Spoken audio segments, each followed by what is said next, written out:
Hold on, time out. Let me get a 20-second time out. You mean to tell me you could watch your man? I have several times. You get up on that? Maybe it's weird, but I kind of like it. What? You think he could handle watching somebody be with you intimately? I would hope. I'm Hercules. Okay, Hercules. Oh, no. Ain't nobody finna be Thanos in my old lady. I can watch you. For women to allow you all to have threesomes and go do things, but that's okay. But you can't allow the same thing. Why? Just say why. Okay, here. All my life, been grinding all my life. Sacrifice, hustle paid the price. Want a slice, got to roll the dice, that's why. All my life, I've been grinding all my life. Look, all my life, been grinding all my life. Sacrifice, hustle paid the price. Want a slice, got to roll the dice, that's why. All my life, I've been grinding all my life.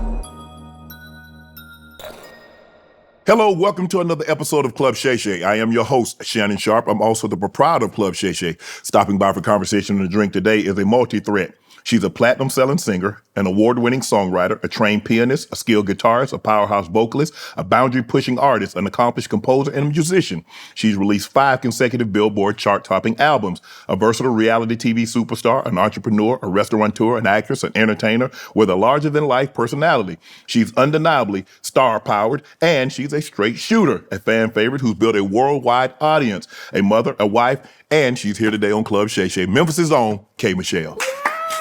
How you doing? How did I do? Did I do you right in the intro? You made me feel good. Well, thank you very much. I feel at home. Well, after I mentioned all those accolades, let's toast to all the success that you've enjoyed and yet you'll continue to enjoy. This is my cognac, Shea by Laportier. Let me know what you think. Let's see. I think it's smooth. I like smooth. Yeah, it's smooth. And so you don't get that kick. You don't get that like, damn. You trying like to this? Yeah. It's just like this is gonna have a conversation, nice, you see the backdrop, we got the books going on. So we just about to have a nice conversation. Okay. Why are you looking at me like that? Because it's so much I want to ask you. Now you get here, you want to ask me questions. Okay, during the interview, we'll during the conversation, you'll be allowed to ask me some questions, okay? Okay, thank you very much. All right, born and raised in Memphis. Yeah. What do people get wrong about Memphis? I think that they take, the culture away from the city. Okay. I feel like, yes, we're in a dangerous time in Memphis, but when it comes to the heart and the soul and the fight, if I wasn't from Memphis, I wouldn't be able to deal with being in the industry. Wow, okay. There's no way possible. Right. So how did Memphis prepare you to be able to deal? Because I've had a lot of musicians and entertainers on and tell me how seedy and shady the music industry is. Mm-hmm. So how did Memphis prepare you to be able to deal and handle that type of environment? Being a woman in this business and really taking a stand for yourself and saying no, it allowed me to be like, I don't care if this falls through, then something else will come through. Right. Like there's always a way to get in. There's always a door, a window, Right. The back of the club, right. When you get to the front, you're going to always keep fighting to do what it is you want to do in that city. We couldn't do anything but fight to try to make it out. Growing up in Memphis, what did you want to do? What did you want to become? So when K. Michelle would say like 7, 8, 10 years of age, what did you envision yourself being? It's like, when I'm an adult, this is what I'm going to be. This is where I'm going to live, but this is what I'm going to do. I always said I was going to be a country singer. That was my whole thing. It's always been like that for me. I always was going to do that. And then, I graduated from Florida A&M. And I got in law school. So I was like, well, I'm going to be a lawyer. Well, maybe I'll be a lawyer, but it just wasn't. That wasn't in the cards. So that wasn't where your heart was at. No, I wanted to sing and talk shit. So when someone says, hey, Kay, I'm headed to Memphis. What do you tell them? What do they need to do? Because I don't know a whole lot about Memphis. I've had a layover. I flew into Memphis many, many years ago. I flew into Memphis and I had a driver take me down to Mahalia, Mississippi. Okay. I ended up picking up a dog. Okay. So I don't know anything I know about Beale Street. I know about Graceland. I know about Rendezvous. I know about Charlie Vera. But that's about all I know about Memphis. So you don't know about the hotel? I don't. We won't talk about the hotel. I don't know. I've never stayed at a hotel in Memphis. Okay. Memphis is way more than their hotel. Okay. And if you say you were going to Memphis, I would first tell you that you must have your list of restaurants where you're going to eat lined up for you, because we are food. Okay. You know, you have New Orleans. I'm sorry, but then you have Memphis. Memphis right there with New Orleans as far as food. Oh, yes. As far as barbecue, everything, you have that. Yes. You definitely have to do Beale Street. Okay. Now, am I telling you to do Beale Street like late at night? Right. Like, I didn't say that. But you have to do Beale Street. You have to do the National Civil Rights Museum. Okay. Like, that's one thing I'm very proud of. My father is more famous than me in the city of Memphis because he's a professor and he's graduated a lot of African Americans, you know, and he had me work at the National Civil Rights Museum when Martin Luther King was killed. Wow. Okay. And I would spend the night there. And, you know, to know that Martin Luther King, you know, took his last breath here, and it was always like a thing, and he made sure that I was a tour guide. Okay. And he would pay me out of his pocket when I was in high school. Okay. So you have to go to the Civil Rights Museum. Okay. You have to just experience the city. When I say this, I'm going to say it how it should be said. You have to go to Love. You have to do all the clubs in Memphis, because it's like, you know, people actually dance in these clubs. People actually feel the music. It's just a lot of culture and soul in that city. I don't know. I mean, you told me to stay away from Beale Street late at night. Now you want me to go clubbing. No, you can't walk down on Beale Street about 2:00 or stuff in the morning. Like, I wouldn't. But there are places there. That's not only Beale Street. There are places in Atlanta I wouldn't advise you to walk down, or New York, or Chicago, or a lot of other cities that I wouldn't advise you to walk, especially alone at that time of the morning. So absolutely. You mentioned something, and it seemed like this is really on your mind. This is on your heart that you want to talk about. Is that LeBron talked about Memphis, and you had a quote. You said, trying to pull one of the greatest assets from the predominantly black city has become, you don't like the hotels, is insane. It's a much deeper conversation. What is the deeper conversation that need to be had? Black elites. Okay. Black elites. People do things like, because you might not have grown up like them, or because, you know, you're in this environment, this or that. We have black elites. We have people who have made it, who have made money, who have done this and that, and they look down upon other blacks and other black spaces and places, because they may not be in those places anymore, that type of situation. And how it touched me, it was something for me. It just did something for me to watch someone that my son roots for. And I love LeBron. I love his wife. I think she's amazing. Like, I love that black love. I love all of that. But to see him standing amongst, you know, other races, speaking so bad about, you know, a city that we're already fighting. So you're going to take the Grizzlies from us, but leave us with Elon Musk? That's what we're going to do? No, you know, I like the Tesla Elon. Like I do. Thank you. But you're going to leave our city with all this radiation, everything going on. You're going to leave our city. We don't know what's over there in that warehouse over there with a line. But you're going to leave all of that over there, but you're going to take the Grizzlies from them. Right. So, but that's how you took it. You took it as in, like, he's looking down, like, okay, you were once somebody like Memphis. You grew up with a single mom in Akron, Ohio. But I took it as, like, look, he said there are a couple of places that I don't really like playing. And it's like, he said Memphis, he said Milwaukee, he said, hell, I don't like going home, and I'm from there. But after the fact. But I don't care. It's what you said at first. You sat there amongst them people playing your little golf, talking your little mess. Okay. It's not just him that's saying, you get what I'm saying? Yeah. It hit me in a way because this has been going on for years, trying to remove the Grizzlies. It's not him. It's not just him. But then why'd y'all get so upset when he said it? Because he should have sat that one out. He should have been quiet when it comes, the state of the black community. We need everything we can in order, you know, I want the little boys to be able to see an actual NBA player. You know what I'm saying? I want them to be able to go and watch that and have that in this city that is so full of violence in different ways that you can go if you aren't directed right. Or don't have the mother or father, grandparents praying for you. Like, I'm sorry, you're an athlete. People look up to you, Shannon. Like, they look up to these men in these cities. So we're going to take these role models out of a place Because I get it. You know, I know it's bigger than my thoughts on hotels. I get, you know, y'all do big business and, you know, in the sports industry. Yes. But I have to see it for people. I have to see it as a, you know, girl out of there having a son. I have to watch it for that. And for you to say, you know, oh, the hotels are bad. Okay, yeah, it's deeper than that. Right. People have said this before, that the Grizzlies should not be, I get it, in Memphis, all of that. But I'm sorry, I'm a Memphian and I'm just not going. And the people of Memphis have to see something positive, and they deserve to see something positive. And I'm going to fight for it. Look at Penny. Mm-hmm. Penny is our everything in Memphis. You know, to see Penny be so, I am Memphis, to see him get out there, he's always out there. Yeah, he is. For Memphians. He treats everybody the same way. We want more of that in the city in order to help the growth of the city. And I know y'all into making money, this and that, but in that particular comment, it was about hotels. Right. So that pissed me off. We're fighting for greater things in Memphis. And the fact that you could even stand amongst people and talk about a predominantly black city that needs help. Right. And your beat point is about a hotel because you don't want to stay at the Hyatt. Well, they do have a rooftop view. You could go and look at the, you know, you could go and look outside if you want to, but you only there less than 24 hours. Right. You shouldn't even be commenting. You should just go back to your hometown and pull some stuff from them.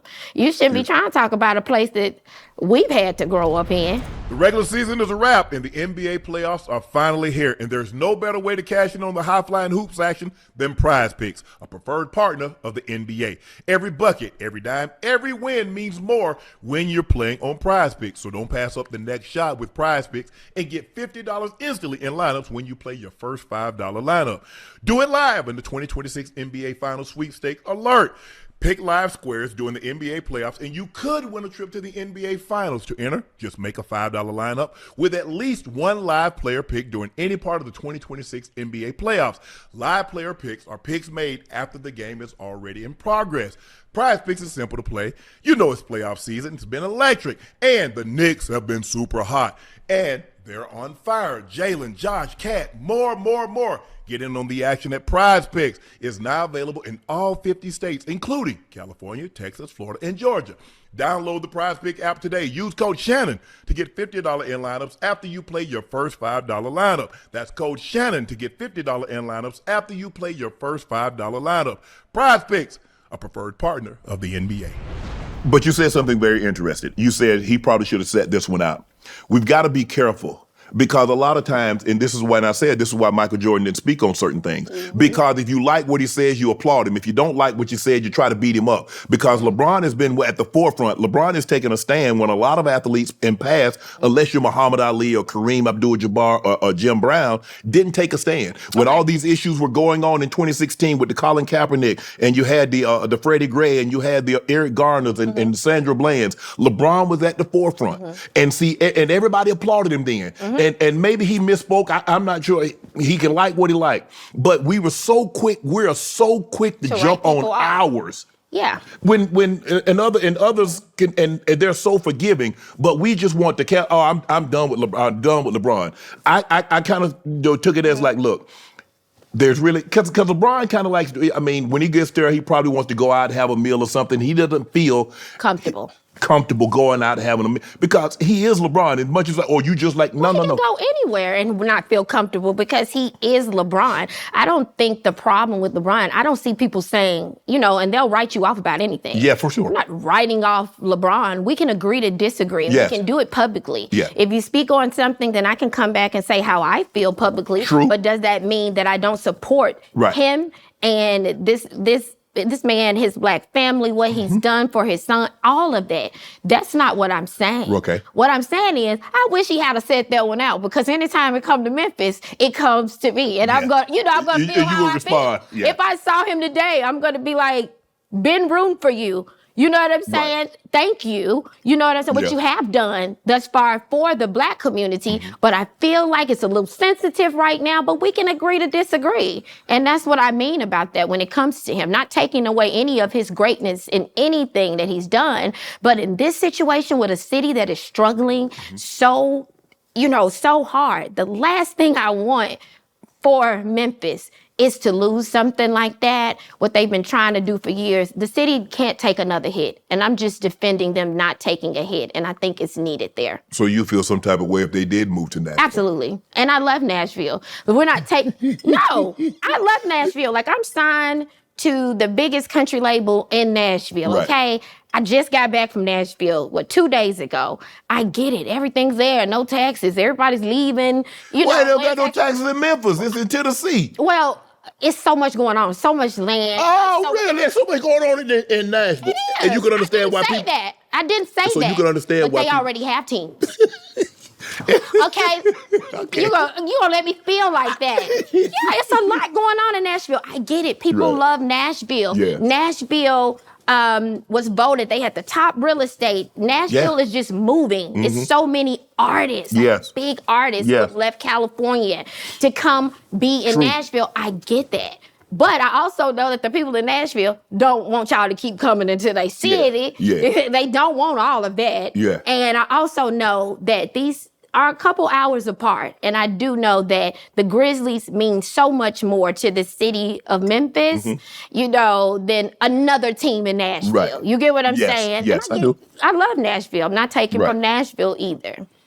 That accent. What is it about? How do you... Because you would glow... Did you realize that you had, I mean, obviously being in Memphis and people talk like this all the time, did you realize your accent was so heavy before you left and got out and started talking to people? And people like, what did you say? No, it was bad. Like, it was so bad. When I went to college, I went to Florida A&M. And when I went to college, everybody would be like, talk, say this. Can you say this? And I would be like, what? And I realized when I got to college that I had an accent. So like music in Houston and few. So what words gave you a problem? Because like I said, when you're around people that talk, you're like, I'm talking like, because I remember like when people like, man, boy, you country. I'm like, hell, I sound like everybody else in the South. What do you mean I'm country? I couldn't tell the difference from because I'm around people that sound like me to my ear. And then when I got around people that wasn't from the South or wasn't from the heavier colloquial dialect that I had, I was like, okay, I can see what you're saying. And it's worse though. It's worse when I'm like around my when you're friends around Memphis. and like just really, but you know, you do your interviews, you try to, you know, okay, let me clean it up, let me make sure they understand what I'm saying. Because okay, you being from the South, what they think is our accent and being from the South, that's always a thing. They think we're dumb. They think this and that. Or we're slow. You know, yes. So once you start doing these interviews and you get PR and then they say, well, you know, please don't lay heavy on your accent because one, they might not understand what you're saying. And two, you know, the stereotypes that come from that. And I'm just at a point in my career now where I'm super Southern. And it is what it is. It is what it is. And I like being Southern. So what's your favorite Memphis slang? Maine. So are you saying man like I'm a man or what you like Maine? Maine, that was crazy. Okay. I like, Maine, why you do that? Like, it's just like, we say Maine. We still say Maine. Everything is Maine, huh? Maine, yeah. That would be my favorite one. You work with Gooch. Pooh Shiesty's from Memphis. Yes. Allegedly the situation that went down. What are your thoughts? Because I'm listening to everybody, man, Gooch know what he was getting into. If you're looking at Gucci from 20 years ago, you're absolutely right. But Gucci Man became a businessman. Yeah. And you have to move differently. Jay-Z became a businessman. Snoop Dogg became a businessman. 50 became a businessman. So as you become a businessman and you do things, you pay taxes, you do things legally, you can't operate with the same street sense or awareness that you do now. When you become a businessman, you do things of business for people. This has happened for years in the music industry. People will sign you up and take away your whole livelihood, how you take care of your family. Okay. They will do it. They've been doing it. This is the first time, documented time in history where someone said, no, you're not going to take from me. You're not about to take from me. I have to survive. Right. You know, when people don't have food in the streets, They're in the streets robbing. They're in the streets this, when they don't have opportunities and things like that. They're getting in however they can to take care of their families. Okay. I don't know anything, I don't know what Pooh Shiesty's thought process or any of that, was, but when he was in jail last time, I did check, in on him. We were in conversations for a record to come out on my country album. I wanted to put Pooh Shiesty into, country. I Right. wanted to do Absolutely. something. Once again, we come from a city where we have to fight for everything that we have. So to have that much talent, Pooh Shiesty absolutely is a storyteller. He is an amazing writer. You know what I'm saying? Right. And to watch that type of talent and to have to fight so long and be in the trenches and deal, and then you think you made it, and someone come and take your dream from you. That's happened to me twice. I know what it's like for somebody to sign you up and not give you nothing. Not even, I don't need your handout. I'm working hard, but you won't even let the world hear my music. Like, you're sitting around in your big house doing what you do, and I'm around here trying to take care of my family. So violence is never the answer. I am going to say that, but I also know where we're from. I also know what that feels like. No, neither party to me is right. Love Gucci. He always cool. He gave me one of my first features of my career. But that young man Let me ask you a deserves question. a fair shot in order to I consider rappers writers. Right. You know what I'm saying? Storytelling, Some of them just suck. Yeah. That's not what I'm Damn. saying. But some of them are actual writers. His story deserves to be told. Right. Hey, what's up, y'all? It's your favorite uncle here, proud partner of Rose Sparks. You ever had one of them nights where the energy is hitting just right? Maybe you're watching a movie, you're laughing, she scoots in a little closer on the couch, and boom, it's on. Now, in these moments, you can't get caught slipping. You got to be ready to perform like it's the big game. You heard me? And that's where Rose Sparks come in. These bad boys dissolve right under your tongue. No waiting, no water, no worries. And here's the kicker. That dual action formula stays active up to 36 hours. Now, you're not a wreck for 36 hours, but let's get this straight. But when that moment strikes again and again and again, you're ready to perform again and again and again. With Rose Sparks, you get harder, you get more control, and everybody's leaving the room with a smile. See, that's what I call a dub, baby. Rose connects guys with a medical provider 100% online. And if approved, treatment ships directly to the door. If prescribed, new sexual health patients get $15 their first order of Sparks on a recurring plan. Connect with a provider at ro.co/Shay Shay to find out if prescription Rose Sparks are right for you. That's ro.co/Shay Shay for $15 off your first order of Rose Sparks. Rose Sparks is a compounded drug product. Compounded drugs are permitted to be prescribed under federal law, but are not FDA approved and do not undergo FDA safety, effectiveness, or manufacturing reviews. For full safety info, go to ro.co/safety info. So fellas, stay confident, stay ready, and let's get them sparks flying when the moment is right. Let me ask you a question. Let's just say I think let's go to three big music groups. I think there's Universal, I think there's Sony, and I think there's Warner Brothers. Yeah. If he was signed to a very similar deal to one of those three, does he do this? Well, it still is the same thing. No. That's a simple question. If he signed to Warner Brothers, Universal, or Sony, and they signed him to the same deal, is he walking up in there and doing allegedly what happened to Gucci? Is he doing that? I'm banned from the Sony building. So you can't ask me that. But I ran up. Yeah. I ran up in the Sony building. Do you understand me, Michael Jackson, and DMX are the only ones banned from the Sony building in New York? I ran up in a building. Yo, little small self, how you run up in there? Because I did. I went right on in. I told the You front came in the Frost Priestess. He like, hey, how you doing, Miss Such and Such? Hey, it's such and such. No, I did. I actually told the lady at the front desk that what I had just experienced it was Way 106 in Park. They didn't care. They had submitted the wrong video. It was just that type of thing. So I ran up because I had questions. Yes. So they let me in. And then they told me the police was on the way, but I got in the building. And I ran up to go and confront. Now, I didn't go on with no guns. Okay, no, I'm not gonna say that. They'll be like, K. Michelle ran in with guns. No, my mouth was lethal enough, but you can't ask me, and Universal, Warner, would it have gone down the same way? Because the subsidiaries are still through them. Right. So it's just like running up on them. Right. Like, and either way, I feel like he would have did what he had to do to get his music out. And I just feel like. So you feel, and he felt that Gooch was not putting his music out or giving him what he properly earned through the contract that he had signed. It always happens. Oh, okay. And it's always his cycle. Okay. Of, it was done to me, so I'm gonna do it to somebody else. I'm gonna do it to somebody else. I'm gonna keep going and keep it going. And some people, we are at a day and age now where we are going through a lot in the world. Like financially, everybody is. Your favorite actress, your favorite singer, everybody is clutching their coins. You know what I'm saying? Yeah, for sure. Yeah, because we don't know what's about to happen. No, we don't. So you go you're up here living good, and you're taking from the artists that are trying, to make them, regardless. A lot of times you just sign a deal because you need the quick money. Right. And you think you just made it out. Right.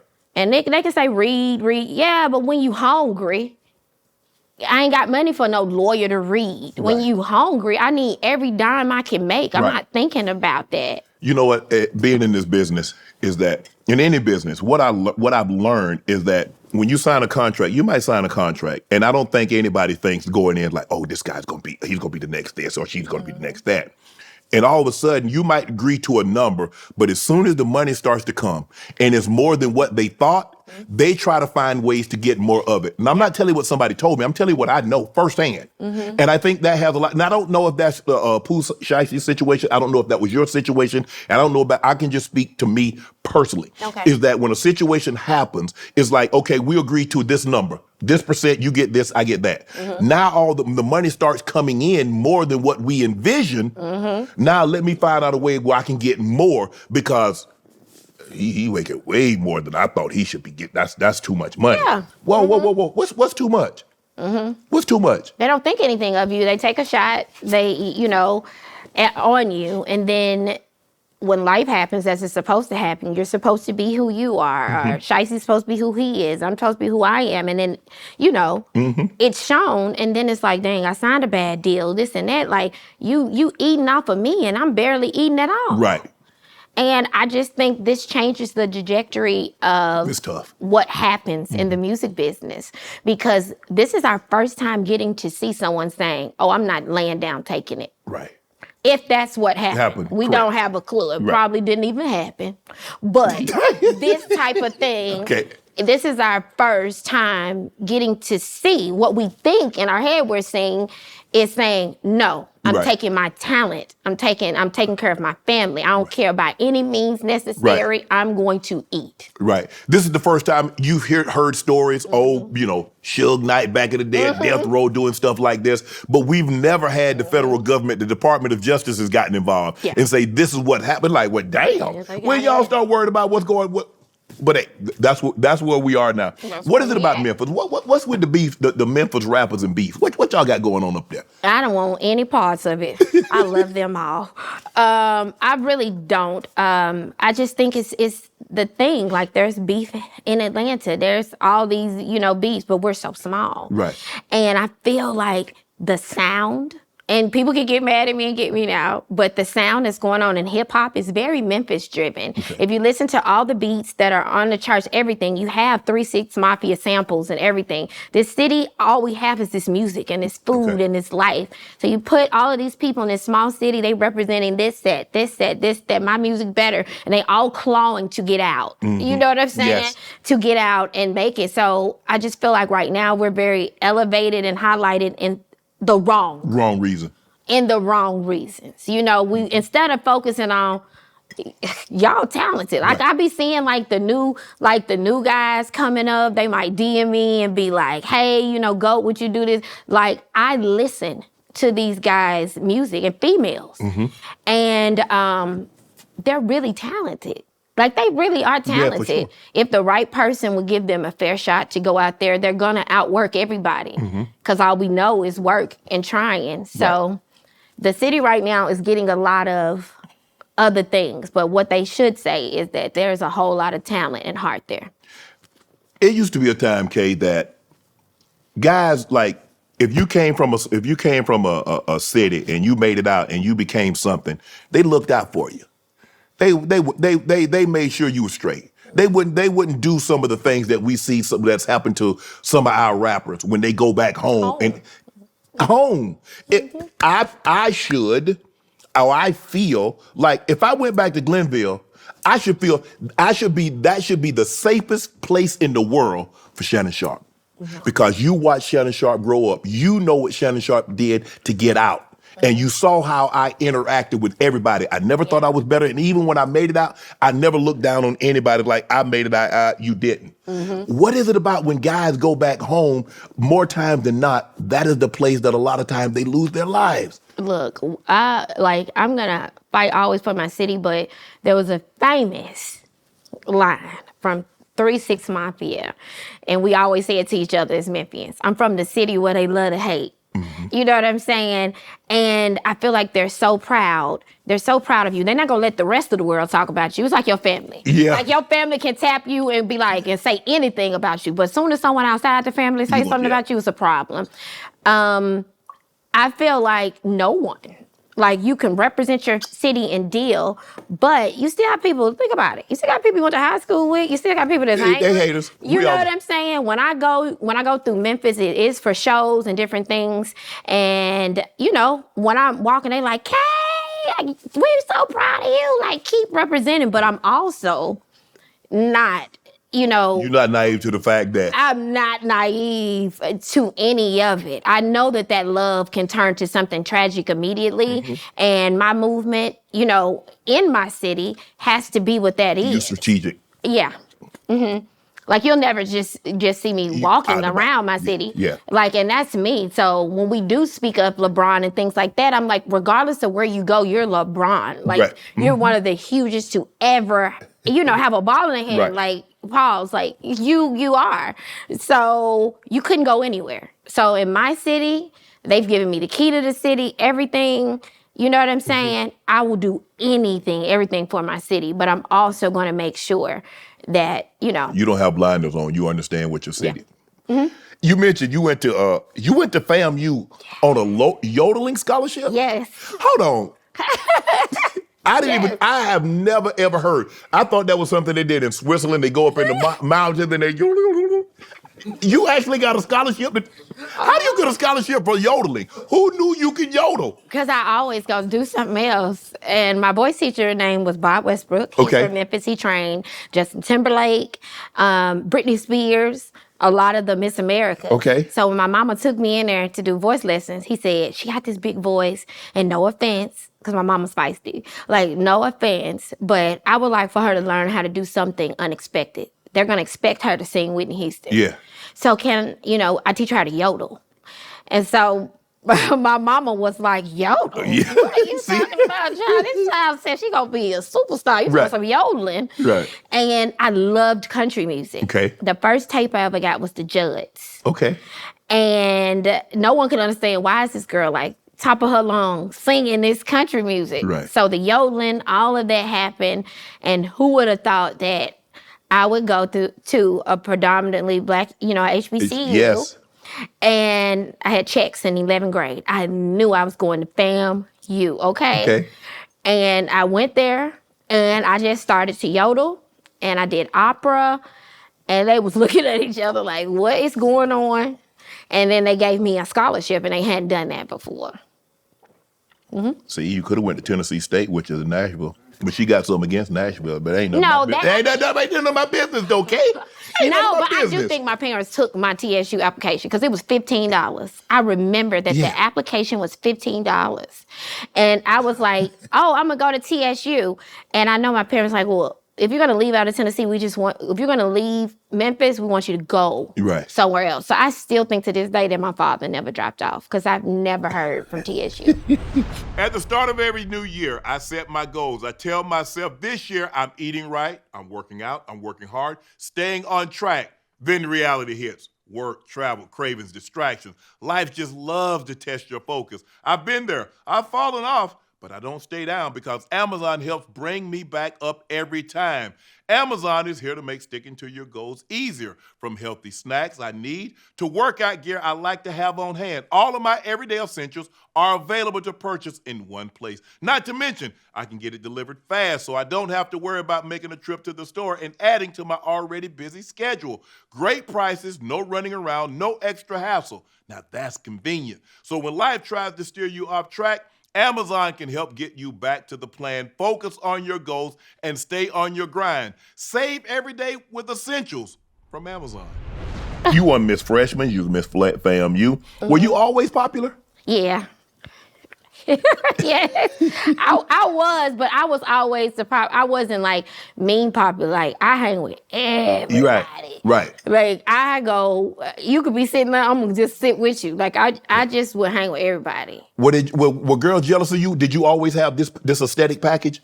No, I don't think they were just because I always had this thing about making people comfortable. Okay. Like, and just letting them know we cool, all this and that. No, I didn't have these teeth. I didn't have this breast. I didn't have these fillers. I didn't have this ass. Like, I just had personality. Right. All I had was just me. And that's a lot. Yeah. That's a lot because we see people that have all the aesthetic things that you mentioned, but have a terrible personality. And we see someone that doesn't have as much, but they're very personable. They're very charismatic, and people just naturally gravitate towards them. And I think that's what I'm going through now, walking into this Real Housewives world. I think that for so many years, I have made so much money. And I think the one year that I had financial struggles was the year that I got on this type of TV show. And I never cared about like cars or bags or anything. If I said, oh, I just want that, like I would go like and do stuff, but it never was like a thing. So I feel like getting on Housewives right now, God got a sense of humor. He has a sense of humor, and he said, okay, I'm going to show you that you can get on TV and be yourself. Right. And you can get around a lot of people with a lot of money buying purses and bags to before they even talk.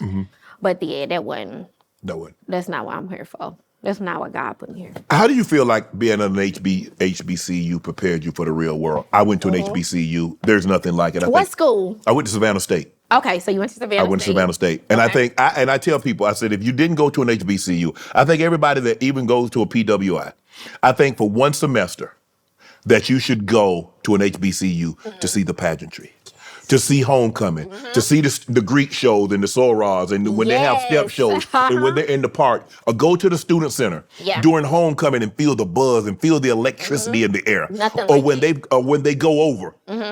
It's nothing like it. It's nothing like it. I'm happy my son got to go to a HBCU. That was always a thing for me and his father. And there's not a better experience. Nothing.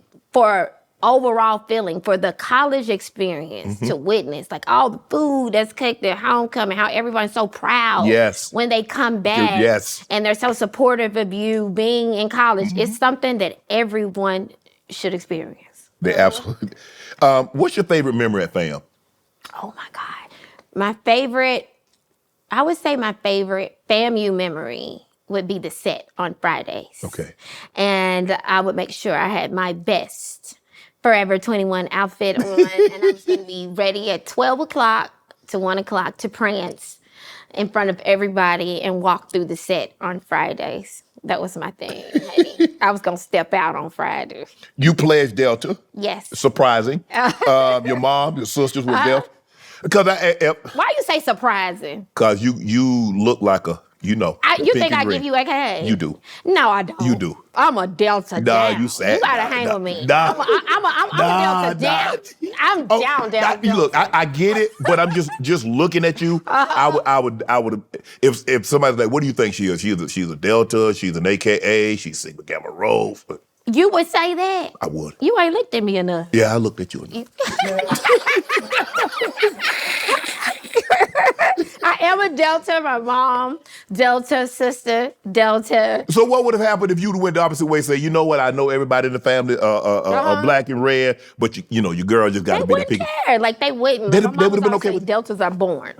So she said she was never worried. When I got to FAMU, both organizations were courting me. Okay. And she said she wasn't worried.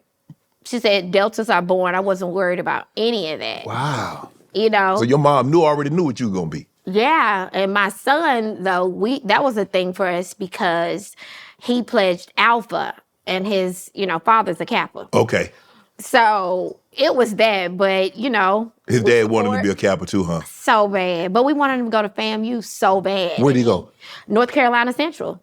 Damn. He refused FAM. Yeah, he didn't want to be, he's like, he wanted his own identity. He don't want to do anything that I want him to do. He wants to be his own man. He doesn't want to take from me.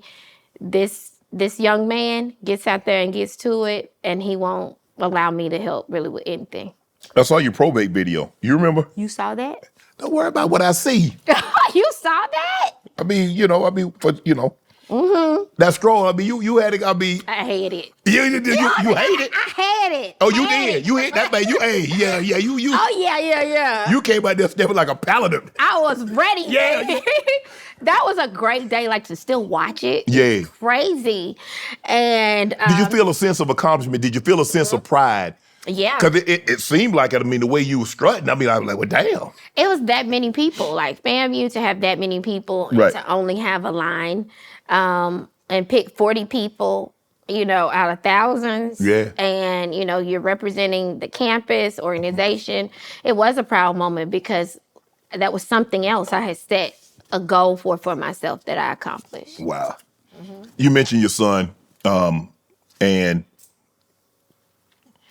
what you and his father wanted him to do. He's kind of did the opposite because he wants to establish his own identity. He wants to be his own man. But how proud of him that he chose to go to an HBCU? Very proud. I am extremely proud. He picked his own HBCU. He did his thing. He graduated 3.8 GPA. Mm-hmm. He's in corporate America, and he's preparing to go to Berkeley for business. That's unbelievable. Yeah. But, Kay, you got pregnant in college. Yes. At any point in time, did you think about terminating this pregnancy? Oh, I did too many of them. I couldn't do it again. I don't care what people say. I'm gonna. Hold on, you had the clinic on speed dial? Yeah, it was. I don't know if it was speed dial, but I knew the last four numbers. Yeah, I like that type of thing. I had gone through that. I love the father of my child so much, and I had gone through it 2 other times. Mm-hmm. And I just didn't want anybody to be disappointed, family, all of that. So when I found out I won Miss Florida A&M, right, I was sick through campaigning. And I was like, oh, no, this would not happen. Not to me. Right. I wouldn't win Miss Florida A&M University and be pregnant. Oh, no. And then, yes. So me and my mom, she was an amazing mother, is an amazing mother, and said, you just can't keep on doing this or running from something because of concern. If you want to be a mother, we got you. You be a mother, but you're still going to graduate in 4 years. I don't care. You're going to graduate in 4 years. After watching a close friend go through a loss a few years back, I saw how quickly grief can turn to financial stress. No one deserves that feeling I saw him feel, and I mean no one. No matter what I offered to help, it wasn't enough. I promised my family I would never make them feel the same way my buddy felt. Trust me, that experience of watching a close friend go through financial stress while grieving changed how I think about protecting my family. Life insurance isn't about expecting the worst, but it's about making sure the people that you love are supported no matter what. That's why we at Club Shay Shay recommend life insurance through Ethos. Ethos makes life insurance fast and easy, 100% online. You can get a quote in seconds, apply in minutes, and the same day coverage. How much easier can protecting your loved ones get? There's no medical exam. You just answer a few simple health questions. Protect your family with life insurance from Ethos now by going to ethos.com/Shay Shay. In as little as 10 minutes, you can get a free quote and up to $3 million in coverage at ethos.com/Shay Shay. That's ethos.com/Shay Shay. Again, that's ethos.com/Shay Shay. Application times and rates may vary. Did you feel like you were being judged? Because, sometimes, at that age, 18, 19, 20, 21, kids are really judgmental. Yeah. And obviously, and if you're not married and they see you walking around campus, and I'm trying to think, I don't know if anybody. Normally, when young ladies got pregnant in college, they would just drop out. They just disappear. We didn't see them anymore. And you like, no, I'm going to school. I'm pregnant, big belly and all. I went to school. I'm gonna get this. I'm gonna get this paper. I'm gonna have this child, and I'm gonna do what I do. I'll never forget registration. While I was pregnant, my mom was like, I'm going with you. And I just remember us getting out that car. And that's my first scandal in life. I remember getting out that car and everyone was just like staring and I was going to register. Yeah. But people would come up and be like, we love you. All of that. Right. So I had so much love. Like, that's what I'm saying. At HBCU and having that type of love and them saying, we respect your decision. People that I didn't know on campus would walk up. So I'll never forget. I don't want to call it a walk of shame, but I'll never forget the feeling of getting out that car, being pregnant, and you know how far along you were? by then, coming around, I was completely showing. And I had given up my title like that summer before for Miss FAMU. I said, I'm pregnant and I'm giving up my title of Miss Florida A&M to my Was it in the bylaws that you couldn't be pregnant? FAMU, they were great. Honestly, they did so not why you get tell a title? me because I wanted to focus on the child. Okay. That I had, and And I not the wanted duties to or responsibilities graduate. that Because come there along was with a part of me that thought my life was over. Like, Okay. we're being honest. Right. I thought it was over for me. And I'm like, no, I got to graduate from college, and I got to figure out how I'm going to take care of this child. And, waving and being Miss FAMU while not knowing what it's like, to be a mother is something that I know my sorority sister wanted it really bad, and she was first runner-up. And so I think Well, she'd have had to go and get it next year because she wouldn't have got that one. She sure wouldn't. But your parents took on the responsibility while you were in school to take care of the child and raise the child. It was my last year, and Yeah. they came to pick him up, and I disappeared. They couldn't find me for 3 days because I had the baby, and I was hiding because I wanted the help, but I didn't want the help. I Right. didn't want to let go Go. of that child Right. for the rest of the year. And his father was like, oh, we'll do it. But he was pledging. He was doing all of that. I was like, I need this child to be stable. Mm-hmm. Every point of Right. stable. Yes. So when they came. Because you had to go to class. You can't take a baby to class. Boy, this is my last year. Yes. And he's going to class. So who's going to watch the baby while I'm in class? Last year. And I don't want any randoms. I have great parents. Mm-hmm. And finally, after those 3 days of running, I remember handing my baby. I was like, he's not going to remember me. And it was the best decision at that time because I just feel like I was able to graduate and take care of him. Right. Mm-hmm. Was that, you mentioned that, so clearly it was a very difficult decision, a decision that you wrestled with because I'm sure during those 3 days you're thinking like, what happened if I want to get my baby back? What if I say, you know what, in a week or two, now let me get him back. Are they going to be, okay, it's your child, we're the grandparents, if that's what you want to do, we're more than willing. We just want what's best in the interest of our grandchild and the best interest of our daughter. So whatever you decide, Kay, we good with it. Yeah, and they were great. Like my parents, I knew that they would never keep my child from me. Right. And I knew the overall goal of everyone was to graduate so that you can provide for this child. And it was the best thing. The child, Brian, the father of my child, he was mad. He was very mad when The parents came and picked him up because he's like, I can do it, but no. did you like, boy, please? I'm like, hey, we dealing with each other. You done cheated on me when I was pregnant and everything, and now you wanna, I'm gonna graduate and I'm gonna take care of this child. Any regrets to the way you handled that situation? No.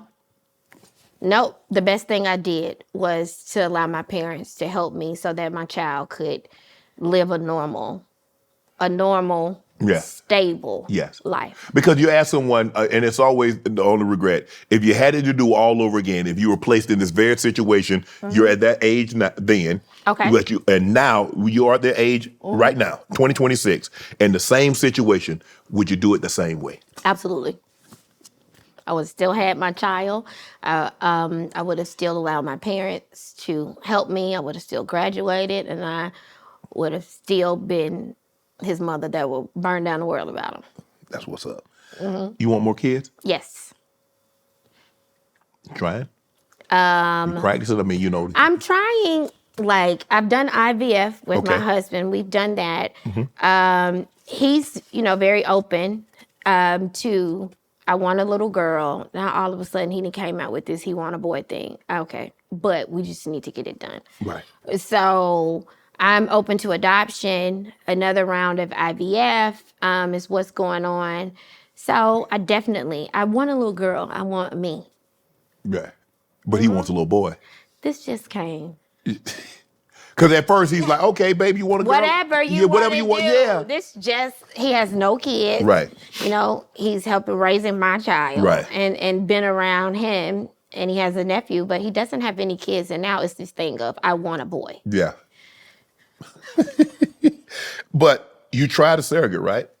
I had a surrogate, and it was just a whole, it was a whole production. She was trying. She wanted to be famous, huh? She wanted to be famous, and then she would call me at night and say that she was like on Cleveland Ave, and people was knocking on the door and saying, "Is K Michelle baby in you?" And then she had a whole significant on Cleveland. Yeah, she said she was on Cleveland. That's what she told me, and she said she was. Why she on Cleveland? She was at the gas station, and they was knocking on the door and asking my baby was in her, and then that. How they even knew that? Because of the show.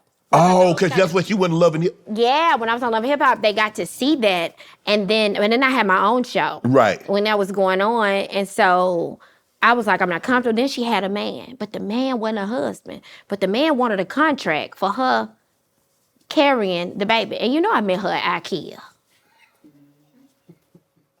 Shannon, I met her at IKEA. Now, what'd you expect to get, Kay? Well, IKEA has a nice variety of things. Yeah. I went in there. But I don't know if surrogates on the list. That IKEA selling. I've been to IKEA. I didn't see the section where they say surrogacy. No, so she had triplets. Imagine walking and y'all talking about babies and everything. You walk in IKEA and you see the most gorgeous triplets, like newborn babies ever. So I run up to these babies and she's like, "Oh my God, are you K Michelle?" I was like, "Yeah, but these babies right here." And so we exchanged numbers. I started to be the godmother to these babies and helping her and everything. And, I still to this day like her as a person. And I felt like I was doing the right thing. This was someone here. I was helping her with her, babies and all of that. And I was like, thank you, IKEA. I found a surrogate in IKEA. Did it work? Well, we saw. I ended up not deciding to not place. Okay. Anything. Yeah, it was a lot going on. Her personal life and all of that. Still love the kids. But why were you so open? Because a lot of people don't feel like sharing those experiences. Why were you so open with sharing that for the world to see? Now, normally surrogacy is between the individuals, and nobody really knows, and it happens, and boom, baby's placed with you, and everybody moves on happily ever after the transaction, whatever the agreed upon term is done.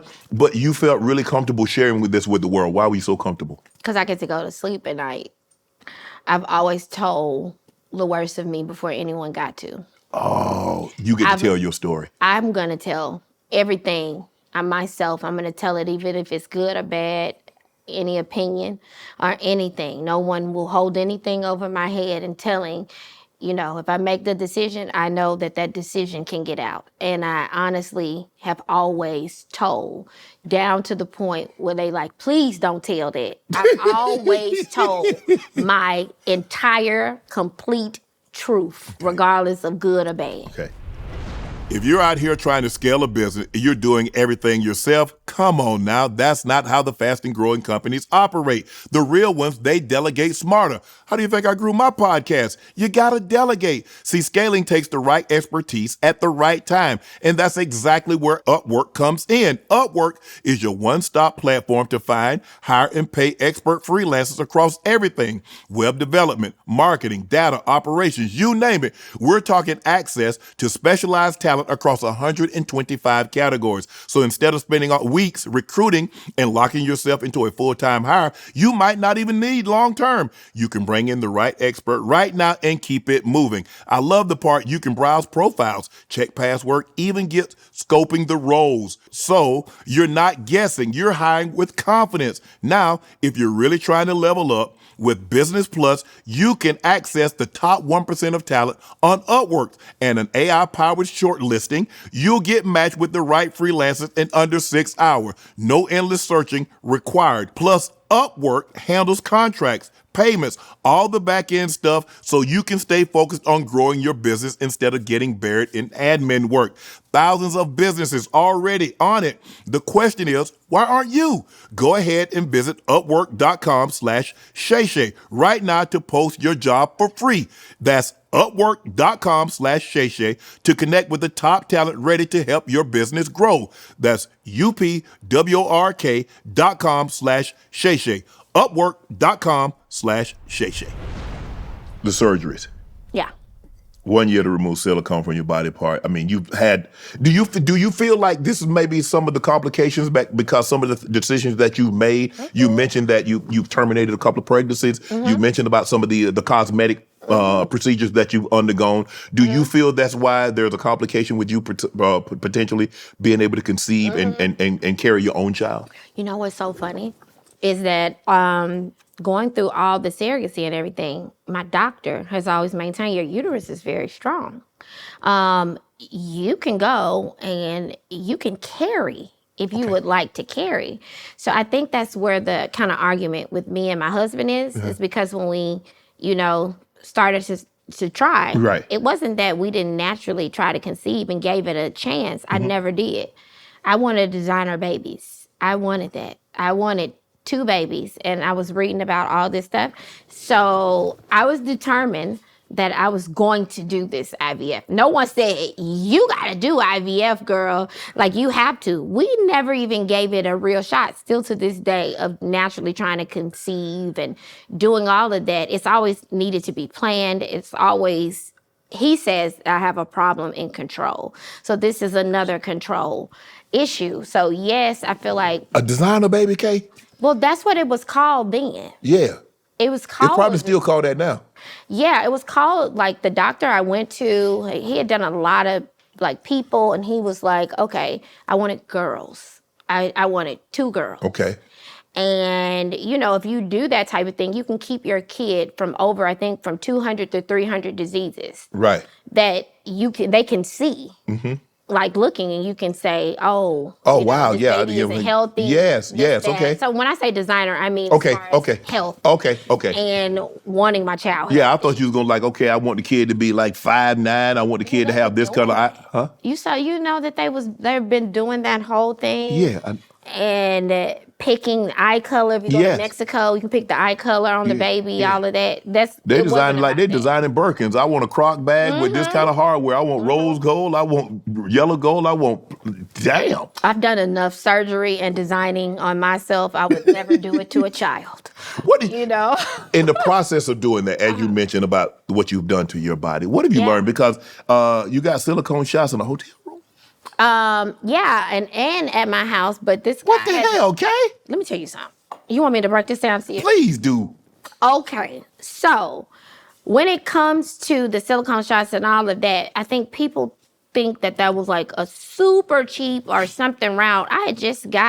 Was just at the height, starting out my career. Yes. I wanted to go to all the popular women Beverly Hills and stuff. Okay. And they weren't going to surgeons on Rodeo or nowhere. Really? This is the person they were using, the biggest of people, and I'll allow them to tell their business. One thing that is a common thread for me and some of the biggest artists and actresses and reality stars in the world is this one man. Damn. It's this one man. So it wasn't let me get a $2 in the hotel room. Yeah. It was, he's the best at this particular thing. And that's what I did because I thought I needed that. I knew my teeth looked like I had been chewing rocks. I knew that I needed some teeth. I knew that, you know what I'm saying? I knew I always wanted boobs. My mother and them so curvy and, I didn't have to touch my butt. I was always. That's what I said. So you aesthetically had this. I had that. Yeah. But I wanted some more, and I thought For what? Because I thought like the bigger it was, the bigger the stardom. Like there was not a me to say to a girl, leave that alone. So because everyone that I looked up to was using him and was doing it. So there was nobody to say don't.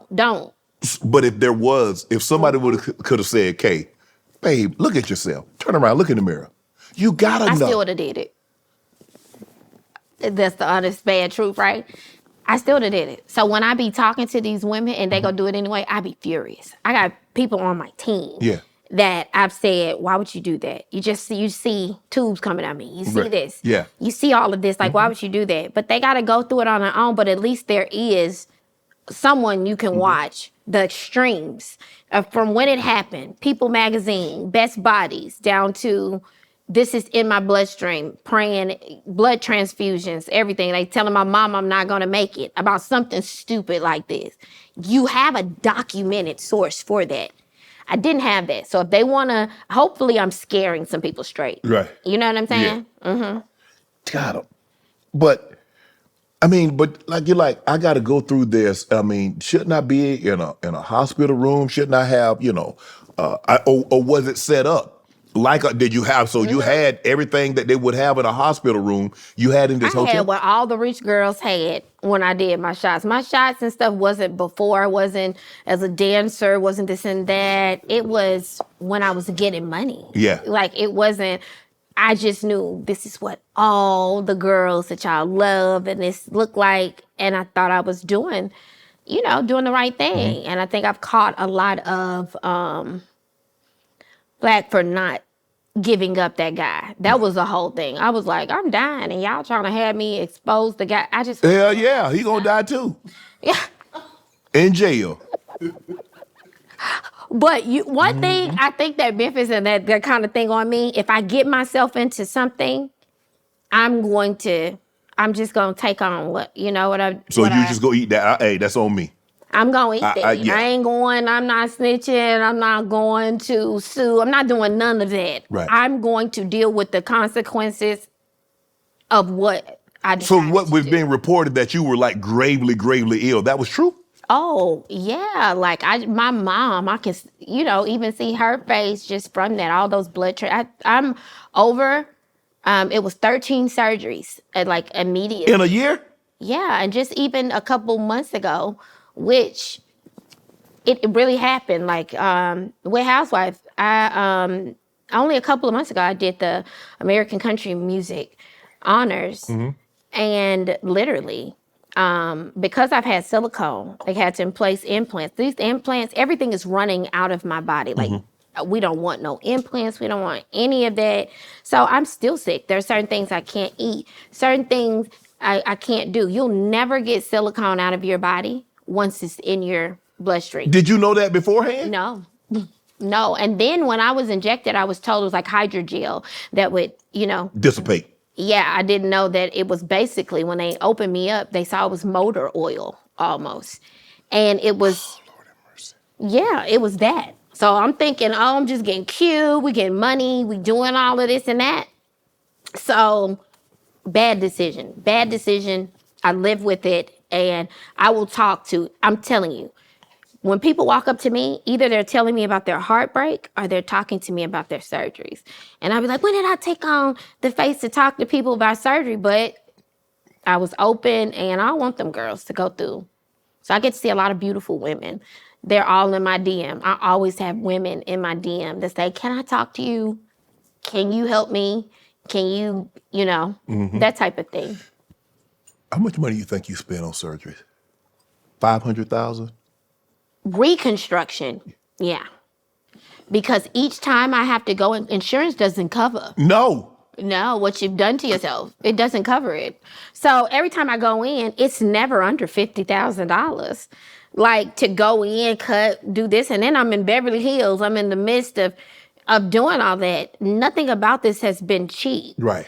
When surgeries that have gone right for me, Hardly any money. Like, I've always had the best boobs. Like, no, that, I've always had that. I don't touch my face. I got a nose job years ago. I get fillers and stuff, but I really don't touch my face. So not a lot of money. I need y'all to help me understand. Come on. Why y'all feel y'all need to do this? You know what? I mean, we would like to put it on y'all. Okay, so we would like to put it on men. Men don't care about don't care if y'all got men don't really like no BBL like that. But now, okay, but you can't say y'all didn't. Now, what's coming around now is people don't even want big butts. They don't want this and that. But we would like to say, oh, we did this for men, but see, I'm gonna tell you the truth. It's not always about men. This is about wanting to feel on your own or how you want to look. And I'm still not against surgery, Shannon. No. You better not get no more. I'm still not against surgery. You better not get any more. You gonna tell me not to get no more? Yes, and as a matter of fact, as soon as we get done, I'm gonna call your husband. No, you can't. We gotta have. I have to have reconstruction. For what? For reconstruction, I have scars, I have wounds, like things like that, and not like I need. So you want to get cosmetic to like the wounds, the cuts, the stuff like that, but you're not getting any more enhancements. Oh no, okay. no. I've learned. Okay. Okay. I've kind of learned that. Okay. It is for all the reconstructions and things like that. Yes. That I need, but. As far as when people say they want to have surgery, I am not going to be the woman that says don't go do what makes you happy for you, but make sure it's not something illegal. Make sure you know your doctor. Right. Make sure you don't cut any calls going out the country to try to do something cheaply because you don't give it one life. Right. I'm that advocate. I am the advocate for doing what you want to do with yourself, but make sure it's not about no man because they're going to leave you. Y'all leave people all the time. Men nowadays is what the discussion. Y'all. But I think the thing is, look, I can't speak to all men, but I mean, for me, I've never been, that's not a thing. I don't look at like, okay, I want her because she got the BBL. I mean, you naturally, kind of like an athletic body, somebody that works out, but I mean, sometimes that'd be too much. Yeah. It'd be too much. So what initially attracts you to a woman? It's like her personality. Nah, because I ain't heard her say anything yet. I saw her from a distance, to be honest with you. See? Okay, but what did you just help? But you get what I'm saying? Yes. Like, you saw her from a distance. Yeah. She could be the best wife, mother. She could be make the best cakes and be all that, but you wouldn't know that up front. Right. So your initial thing is, let me see what but men are visual. We are visual creatures. Women like somebody that personality and can talk and can engage their mind. Okay. Guys like, okay, she's nice. Now, visually. Now I'm gonna get an opportunity to introduce myself. Hopefully she's receptive and we can have a conversation. We go out and we talk and like, okay, I can see myself, getting to know her further, dating and moving forward like that. But I'm looking at somebody, I got to have it. Okay, but you did say visual. Yes. Your visual interpretation of what makes you move is men all have different interpretations of what makes them move. So in culture at a time, what made men move to even get to know who these women were when they were looking at their visual. The visual at that time that society was selling, the visual of slim waist, big ass, and this and that. That's always been predominant in our community. The black women always had ass. Yeah, but then it went. Woo. Y'all went too much. It went far. Yes. It went far. But at the same time, you just said what I'm trying to get at. What? The visual was the introduction. Yes. And so people want their introduction and their visual to be what they perceive. What the guy's looking, what the guy is looking for or what makes them feel good. Okay. It might not even just be about the guy. I know that I look like societal norms when it comes to beauty. Okay. That's what was going on. And this time, now you're seeing people get sick, people removing it. But guess what? Now everything comes back around. Right. Now we're back around to, slim fit, healthy. Everybody. Yeah, that's what I've been looking. That's what I see. That's what I saw from I saw healthy. Hennessy. Yeah, like everyone's drinking juices and but that's in trend. Yeah, that's right now. Yeah. So right now you're gonna see, smaller girls, fitness buzz. Now I can actually get happy. Girls aren't going to get injected. They may do their dip like hip. Yeah, hip dip. What? Come on. I didn't even know what a hip dip was. I didn't either. Yeah, but mine is dipping. Not because they was naturally dipping, because of everything I've gone through. Right. So I just get. But it's okay. Women. But it is okay. But until you imagine this, I am 43 and I am just to the point. Like people love you, the world, everything. I'm just to the point, and I've had to almost die. I'm just to the point at 43. Where I'll get up and say, it's all good. Right. Y'all gonna get this. You know what I'm saying? So it took you you're at 43 years of age before you finally accepted K. Michelle for who and what she has. Physically. Physically, yes. Like mentally, I probably should have fought harder mentally. But like mentally and everything else, I was accepting of that, where I come from, what I stand for. Right. I'm gonna always be attacked when you have an opinion. But physically has been a fight. And then even when you're not doing nothing to yourself, do you know what it's like to wake up every morning and people be like, oh, she got a new face today. No, really, I don't. No, really, because I've given you and I've tried to help women because no one was bold enough to tell, how celebrities be like, I didn't do anything. I was never that girl. I said it a little bit. I was like, this don't even feel right with me. So to be the person who talks about surgery and tell you don't do this, do that, and then y'all use it against me on a daily, it's like, should I have even said anything? Because I can't even post a picture without y'all thinking I laid. Yeah, I see Glow is going through that now. It's like she's changed her face or she's maybe did something. She looks amazing. She got in the gym. It looked like she got in the gym. I've had Glow on and she's amazing. She's very fun loving. She's a sweetheart. Yes. She is I would say that, like, when it comes to Memphis, I think she really personifies. She does. She personifies Memphis. From even when the song came out, I just remember DMing her and she was like, "You like it?" And then it was like that girl. Leave Glow alone. This is a young woman who is showing a part of our city that we need to see right now. If she want to get surgery, if she want to do her squats, whatever she want to do, all I'm saying is be healthy about your movements. The only thing I'll say is that when they get it and they damn near become unrecognizable from what they were before. And I'm like, come on now. Yeah, I understand that as we age, things are going to change. Okay. And your body's going to change. And so the 18-year-old Shannon doesn't look like 25-year-old Shannon, doesn't look like 35-year-old Shannon. He damn sure. Well, black men age a bit. We do. We do. Y'all look better the older y'all get, because y'all like be scrawny and stuff. And like, no, I'm saying, but I'm sorry. Yeah, I grew into older black men. Oh. How old? 50? Yes. 55? Yeah. 60? Yeah. Okay. Those like the 50 and up. That's what I was thinking. The 50 and up. No, it's the sexiness on a black man from like that 50 to thing. You know what I'm saying? But I like me some white men too, especially with a man bun. I like man buns. Oh.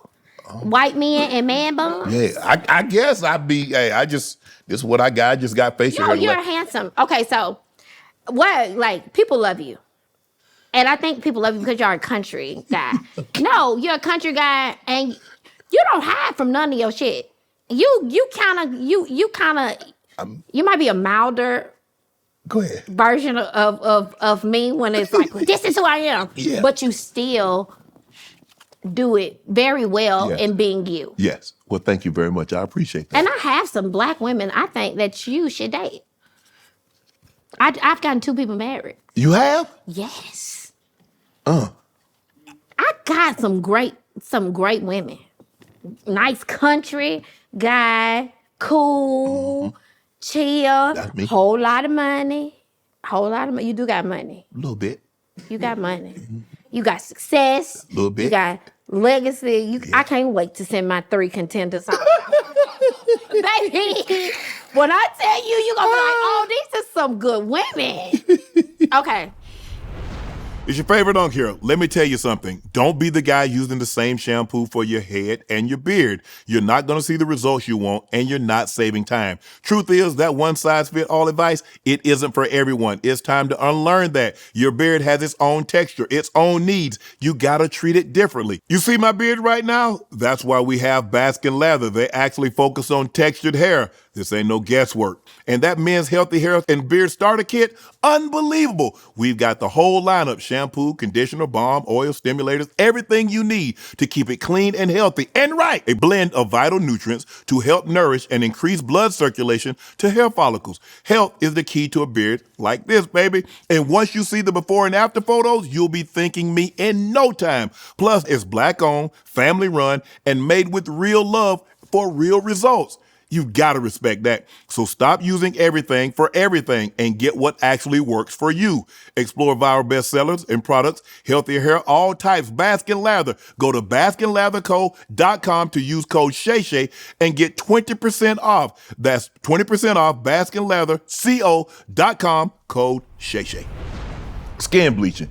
You tried to bleach? No, I wouldn't know how to tell you. That's what I'm talking about. When people talk about a skin bleach, yeah, baby, let me tell you something. I think that's most offensive. My daddy's a Black history professor. Okay. I wouldn't know where you even bought that bleach. I wouldn't know how to bleach an asshole. I wouldn't know how to do none of that. But they bleaching them things too, huh? They bleaching assholes. They bleaching everything. Who care about that? Yeah, but to say she's way lighter. No. One, if you put on a filter, let me teach all the folk at home. If you put on a filter from any of the places, by the time you click, I like that filter, you're going to go down 2 shades lighter on a filter. Mm-hmm. But either way, I've always been this complexion. I've never played with my blackness. Okay. And I think that's, out of everything, that's the most offensive. Okay. Of anything to tell me I'm bleaching my skin. I'm a black woman, like through and through. So I be thinking that's absurd. So I'm sitting up here telling you that I done chopped my ass off, I done injected the ass, I done blew it back up, I done deflated it down again, I done told you everything, I done hiked my titties up, I done told you everything, and you still, it's gonna come up. I think you lied about that. Yeah, why would I lie about that? If I wanted to be light, it ain't about me being light. I'm already what I am. I am who, in color, I am who I am. Right. Lighting, hair, things changing, but they want that so bad. It's like they want that so bad. They want me to not want to be black or not want to, I don't know. Right. But I'm very black. Right. I go so hard. Do you know what it's like being in Nashville? As a black girl. Oh, I can imagine. I'm the only black girl on my label. I'm on the biggest label in Nashville. It's me, Jelly Roll, Jason Aldean, Lainey Wilson. We are the biggest label. Mm-hmm. I'm the only black girl. Right. Do you know what the means be like for me? Mm-hmm. You know what they like? I do. I can imagine. I sit up there, I'm talking, I'm understanding, I'm learning. And then my own people attack me. After I done sat there and fought for y'all ass all day. Mm. But you want to talk about a bleach. And I'm sitting up here, black. It's all blickety black. We all black. We yodel. We do country music. We is black. And then you go to your people. Whole life. I wouldn't know what to do. I wouldn't know what to do with myself. When you are trying to be healthy and live, I'm sorry. My complexion is my complexion. Yeah, for sure. The people, all the bleach, she should swallow it. Because imagine having a father that's a whole black history professor. Right. And his biggest goal is to graduate African Americans in Memphis so they can go, they can keep on going. Yeah. He's way more famous than I. Imagine if his daughter was sitting around bleaching. But she ain't happy to be black. Yeah, when I sleep with women, you know the women I like? Chocolate women. Oh, what did that? Oh, whoa, hold on. No, I'm talking about like. Oh, you say you sleep with what? Stop it, Shannon. What I'm saying is. Oh, my preference. Oh. If I'm gonna change myself, my preference of what when I look at a woman, be like, oh my God. Oh, you said if you were to, okay. Well, no, but I do. Like, I like chocolate women. Like, that's You like women? Oh my, I've only been singing about it my whole life. Like, I didn't know you like. Yeah, I don't do this stuff. Like, I always say I'm gay on holidays. Oh, okay. Yeah, I ain't know that. I didn't. Shannon. But I take your word for it. But you like, you know. I like women. I've always have. I've always sang. If you listen to all of my music, I've always talked about it. It's not a cool thing. Like, it's not that. I just, I like what I like. And if I have to pick a woman, she is going to be, oh my God, chocolate, just. Did any of your partners know about you? My partners know everything about me. My husband know everything. Do you know my husband? I was the girl he couldn't get in high school. Well, junior high on out. So you knew him before? I've been knowing him. Oh, I bet. The closest ever. I married my high school sweetheart. Oh, I didn't know that. Look at your face. He walked you down. Either you can run, but you can't hide. He just kept running. Like prom, I stood him up for prom. Yeah, I was a little wild one. Oh my goodness. But he's an amazing man. And he knows my sexual preference. We don't have this. It'd be crazy. People like, oh, I seen your man. Okay, I seen him too. I think I have the best marriage. The best marriage in today's society, honestly. I think my marriage is different, but it's the truth. Is that what's accepting? Is that because Nikki Glaser, the comedian? Okay, tell me. Nikki Glaser is a comedian. She's a very funny woman. She's been at this thing for a while, but she really, really burst on the scene when they were roasted Tom Brady. I don't know if you saw that on Netflix. Okay. But anyway, she said that, hey, she likes her husband, getting down and watching her husband do that, just don't have an emotional connection to them. Is that where we are now? For someone like me, everything has to be not in the norm because that's just in my life. Like, he's known, if someone knows you since high school. Yeah. And they've known your fantasies, your inner thoughts, your dreams, your hopes, everything. When it comes down to things like cheating, my thing in cheating is one, you shouldn't be paying anyone's bills or paying a debt to folk. Okay. Like, I'm not with that. Cheating for me might be different for like other people. Right. Because it's the fact no one should tell me something about you that I don't already know. Oh, interesting. You've played with me now. Because no one should be plotting, laughing, or doing anything. You should tell me everything that's going on. It's more about team. It's like you. Yeah. You playing football. Yes. So you out there, doing your thing. Yeah, throw the ball, give me the rock. I'm going to get in the touchdown. It's like you going to get the touchdown for somebody else. We ain't on the same team. Oh. You going to run the play another way. And like I always say, even in basketball, it's like shooting in another person, Yeah. basket. Mm-hmm. You gonna let these hoes already want to get one up on me. You gonna let them? You gonna let them get one up on me? Because you got to poke for 3 minutes. You gonna allow them that. So if somebody came to you and told your husband did something to them that he didn't do to you, you gonna feel some type of way, huh? Sexually? Yeah. That's not possible. Oh. That's not possible. It's been that many years, all type of positions, legs up, choreography, all that. That's not possible. Girl, if you're going to tell me my husband was out with you and he paid your light bill, then we probably have a problem. Hold on, you get upset. So if he pay a bill, that's what you gonna get. Pay a bill. So you want him to just poke? Poke and go. What do you mean? What do you mean? If men gonna be men and they need the feeling doesn't include paying bills. If that's your feeling, then you're not my man. You shouldn't be paying nobody's bills, buying them no little ass purses. I don't care about purses myself. Most likely they're singing my songs in the mirror and they're telling their friends that they was humping on my husband as they sing the songs. The last thing that you was gonna do is sit up here and pay a fan bill because I already do it. I already paid the fan bill. I've been doing it for over 6 years. I get up every week and pick a fan bill to pay. And I don't have to publicize it or nothing. We already paying fans bills. So you finna go sleep with a fan and then give them something? Oh, no. I ain't know these type of, I hear about it. But I ain't really never talked to somebody that's like, okay, he do. You not watching though, right?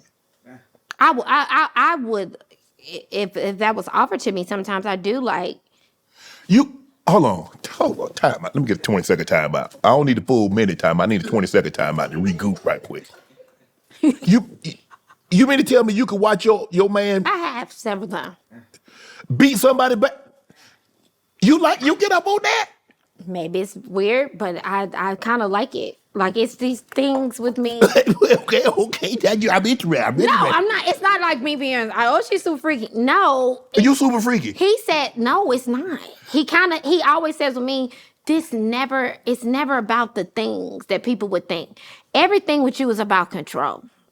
Everything that you do. So you the producer. So you like the director. You directing them, or you just? No, I just like to watch. I like to have my cup, and then what kind of cup? You sipping like this? This is cute, but I would like one of these. You want with the glasses or the cognac? I would take both. Okay. You gonna give me that? Yeah, both. Yeah.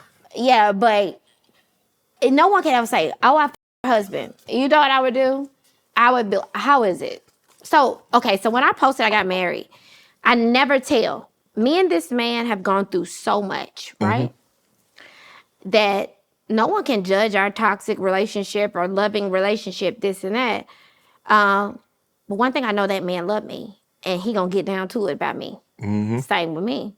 So when you get past all of these, this woman did this, I ain't got no time for that petty stuff. We got to get this money to get. We got stuff to do. Right. Like, I'm not dealing with that. I know that man loved me. So when it comes to sex, when I posted him on my page. Yeah. Women come out the woodwork? Oh, I knew what I was doing. I was never a dummy. So you wanted to come out? A dummy. Okay. He doesn't have any social media. Okay. I just started him a social media page. He doesn't have Facebook, for real, anything. Yeah. All the women like, that's great. The man doesn't have social media. No, that's great for him if you think about it. Right.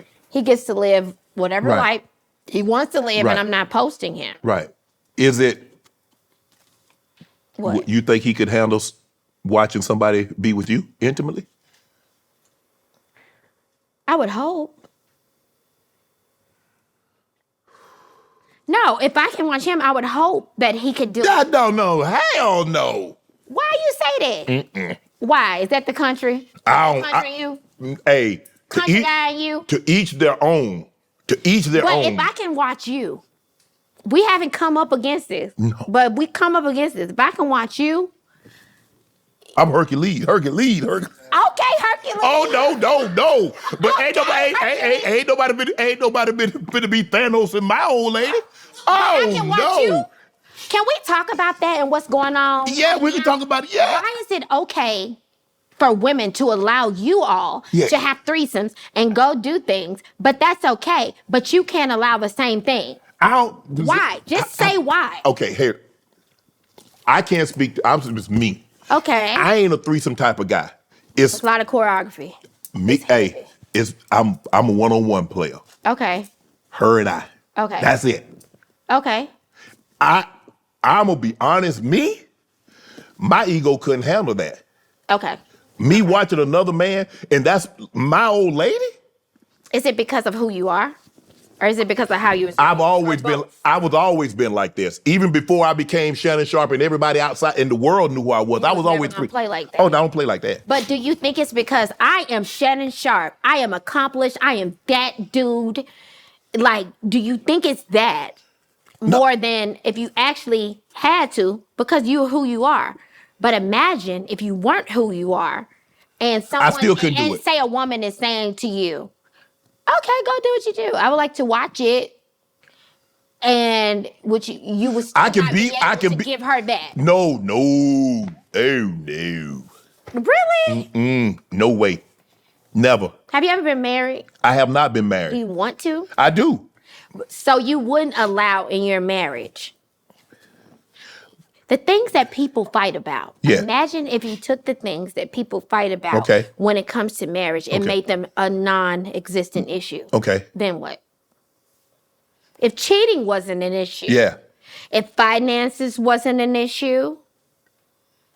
But Kay, you got to realize when a guy, he's thinking about in his head, even though he didn't see, he's thinking about in his head because he knows what his woman is capable of doing. And the mere fact that he was thinking that she was doing that to somebody else was trampolining. Okay. Because think about it. You're talking about something like, say you meet a girl. Yeah. And within a year. Yeah. You don't even think about what she's done. But imagine growing.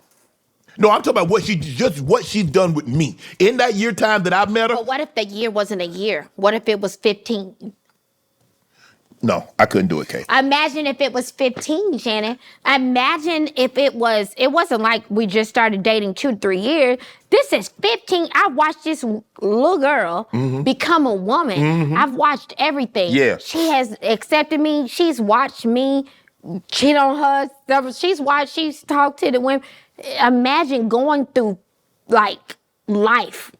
Like for real life with a person. Not like meeting a person and spending the rest of your life. But imagine actual life. I can't do it, Kay. And to the men that's out there that can let their wives or girlfriends or significant other, whatever the case may be, that can watch them do that, more power to you. Well, he ain't gonna really let me do nothing. Like, you just gonna do? I haven't did it yet, but I feel like I should deserve that. You don't think I deserve that? Come on. They're going to tear me up. He's going to be mad. Let's just talk now. Everybody's mad today. I hate to say deserve. Shouldn't I deserve? If you do something to me, have you earned? Don't I deserve to experience what you did to me? But you gave him a hall pass. Okay, so the hall pass should be extended all throughout life. You don't think that? Whoa. What you mean throughout life? Throughout life. So hold on. If I do something in 26, that means to tell me you think you could do something in 20, 30, 230? No. If you gonna change, tell me you changed. Tell me you woke up this morning and you was a new man. I'm a new man. I ain't gonna do it no more. All right. But you gotta tell me, right? If this is what we're playing, think about it. Women, okay, and me and my husband talk about this all the time. The women that we want to use men for money. Yeah. Let me tell you what. I get it both ways. I like to be submissive and stuff too. Yeah. But the women that use men for money, they have to play by the money. Right. If I don't have to play by the money, if I can still pay my bills, even with you not here, then life takes on a whole different take. Oh, okay.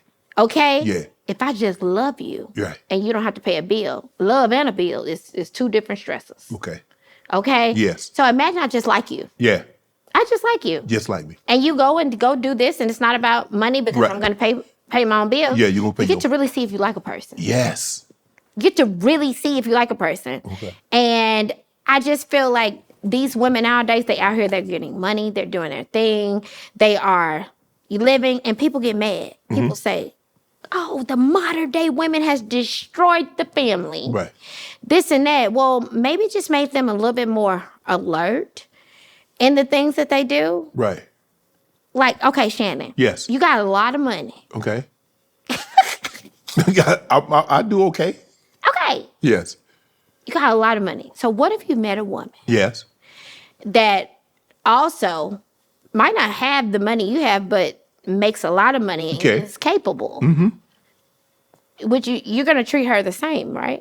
Yeah, I treat women the same. I don't look at you. I don't look at you less than because you don't have as much money as I. If I like you, and I treat you accordingly. I don't say, well, this person has a master's degree or a doctor's degree. I'm going to treat this person better than I treat the person that didn't have a master's or doctor's degree. Or this person has this profession, and I'm going to treat them better than a person that doesn't have that. That's not how I operate. If I like you, and I treat you accordingly. Okay, and I think that is absolutely respectful. But there's nothing in you to say, I'm going to maybe act better with this one because I understand that she's not going to beg me because she doesn't need me. She wants me. Right. You don't think that that's a different... No, because I'm old-fashioned because when I'm in a relationship, I'm going to do. Okay. even without you asking. All I ask is that you be appreciative, and I just hate ungratefulness. Okay. So if I do something for you, don't make me seem like it's inconsequential or it's small or somebody I else did it did because something. I'm a but- man and I'm supposed Yes, to. that's just the way I am. We go out, I'm gonna pay for the bill. I'm gonna, if you need something, hey, you need something, hey, even if you don't ask, you need anything? But do you think that's going on now on the dating scene? I don't know. I can just speak to me. I'm just saying how I am They're because not like that right now. It's like what you bring to the table, what you do. So I'm watching all of these women. Yeah. Like, talk to me. It's a thing of you have successful women yeah, who have went to college. Like, even if they ain't went to college, they just hustlers. They have Right. gotten it. They've provided for their kids and Right. everything. But they meet men Mm-hmm. and the men treat them as if they're just with them for money. oh, okay.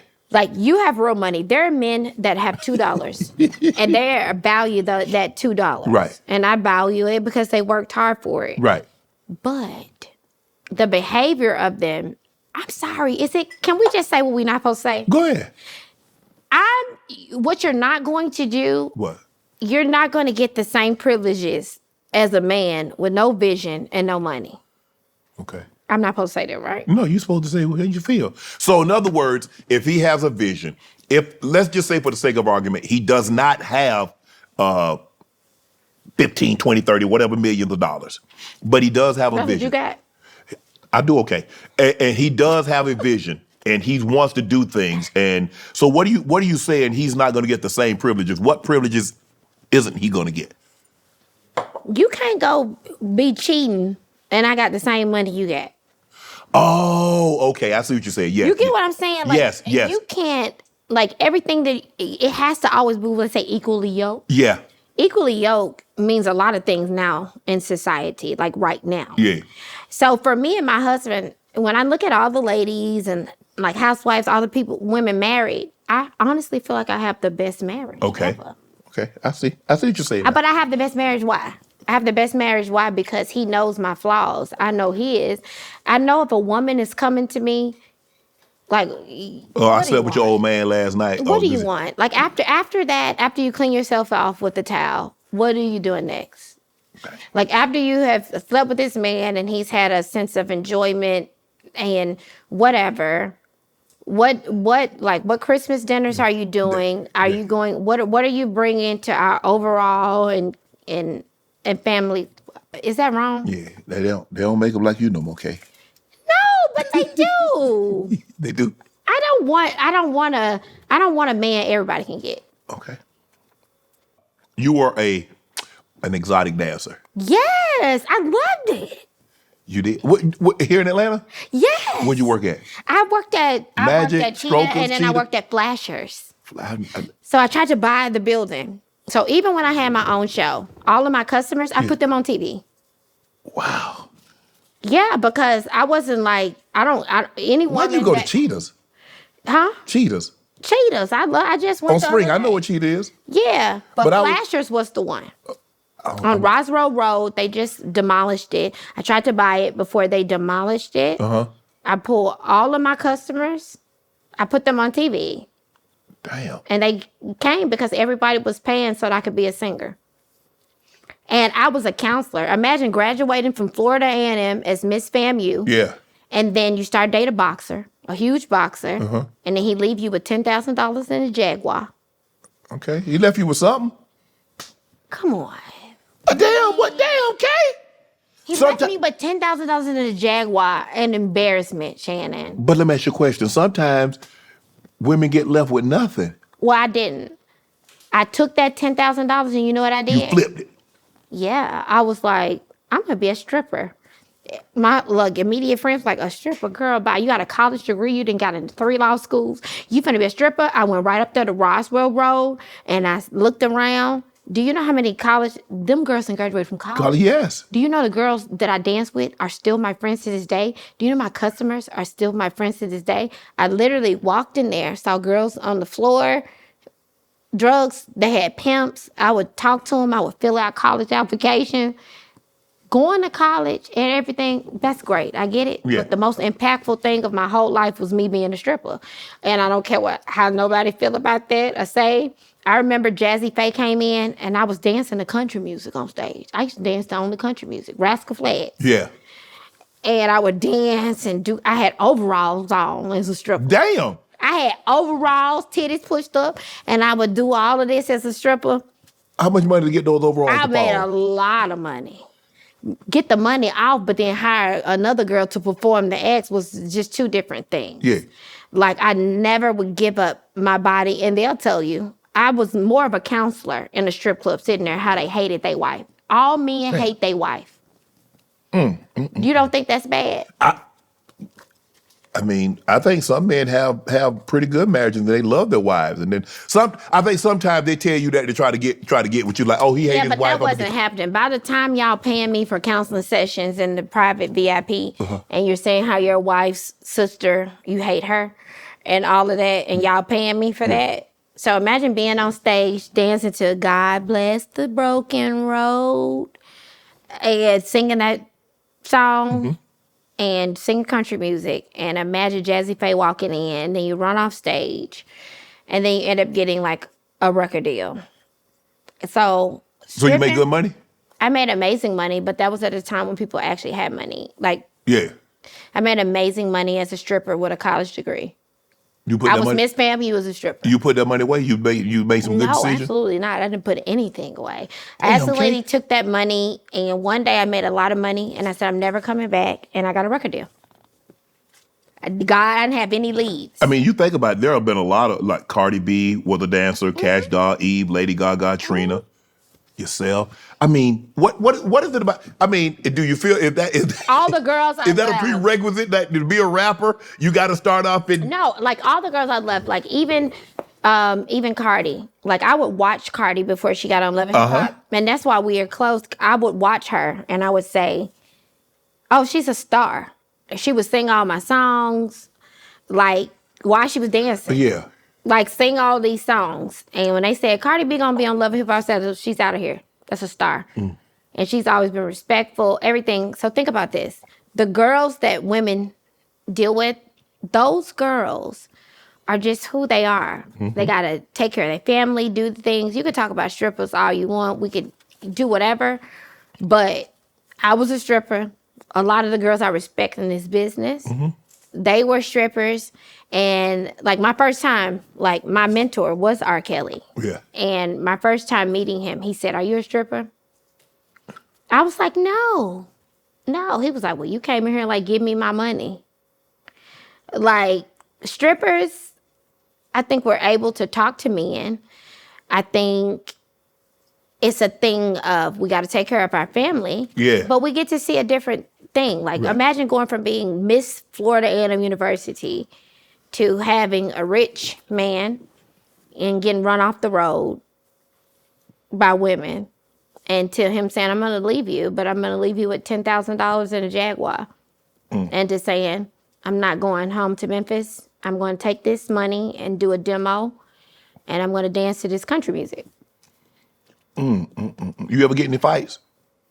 No, everyone was my friend. Like I never got into fights in a strip club. And I would always go back. Like, even when I had a #1 song on the charts, I still went back to my strip club, and I never played that. Wow. Was Mace the first person to discover you? What's that face for? Mace did. Like, we're giving my age. Mace was in MySpace time. And, he had the top friends on MySpace. Somebody from Memphis. That's why I'm so for my city that I didn't know anything about him. He had me in his top 5. Right. And Mace said, "Who is that girl? She's a star." Okay. And he hit me and said, "Mace is looking for you." I was at FedEx. Federal Express in Memphis is the ultimate of jobs. Oh, you working at FedEx? Okay. Yeah. That's the headquarters. Yeah, I was there. My mom was a huge manager there. She had been there for years, graduated. Of course, I get a job there, and I'm on the work computer. And my space is popping. And then someone tries to give me a record deal. And then it's Mace. And we didn't know it was Mace until we got him on the phone. And he was talking that slow. And we realized he was talking so slow, it was actually Mace. It's him. Yeah, so he moved me here. And that's what it was. And I have a lot of respect for him. But Y'all didn't have a relationship though, right? no. Okay. No, I didn't want to sleep with the pastor. Oh, okay. Wise decision. Antonio Tarver. I blame him for everything. Was that the boxer you were with? That left you with the 10 diamonds? Thank you. Me and Antonio Top was a whole situation. No, I'm just saying, was that the boxer? Yeah. I saw him in Memphis. Yeah. At a club in Memphis, and he was trying to talk to me, and I said, I don't want to talk to you. I want a record deal. And So he's said, like, okay. He was like, no. He said, I can't do nothing about that. I said, no, you can. You can call people to know people. And I started to date him, and he was making calls, and then he put his money where his mouth was. It was like, I'm going to fund her career. The girl is talented. And then he got married on me at All-Star Week. Hold on. How he dating, you're dating him. Mm-hmm. He's making calls to help get you put on. Yeah. And then NBA All-Star? What All-Star Week? NBA All-Star Week. My friends called me. Because, you know, you want to be popping in Memphis. My friends called me. They was like, girl, can you ask your dude to get us rooms at the All-Star, whatever. So I tell him, he was like, you don't need to go because you got a meeting. You got the biggest meeting of your career. Yeah, okay, see? I like that. Okay. Keep you focused. That's what I'm talking about. That's what I'm talking about, Magic Man. The biggest meeting of your career. So I'm in his house. We around here moving around.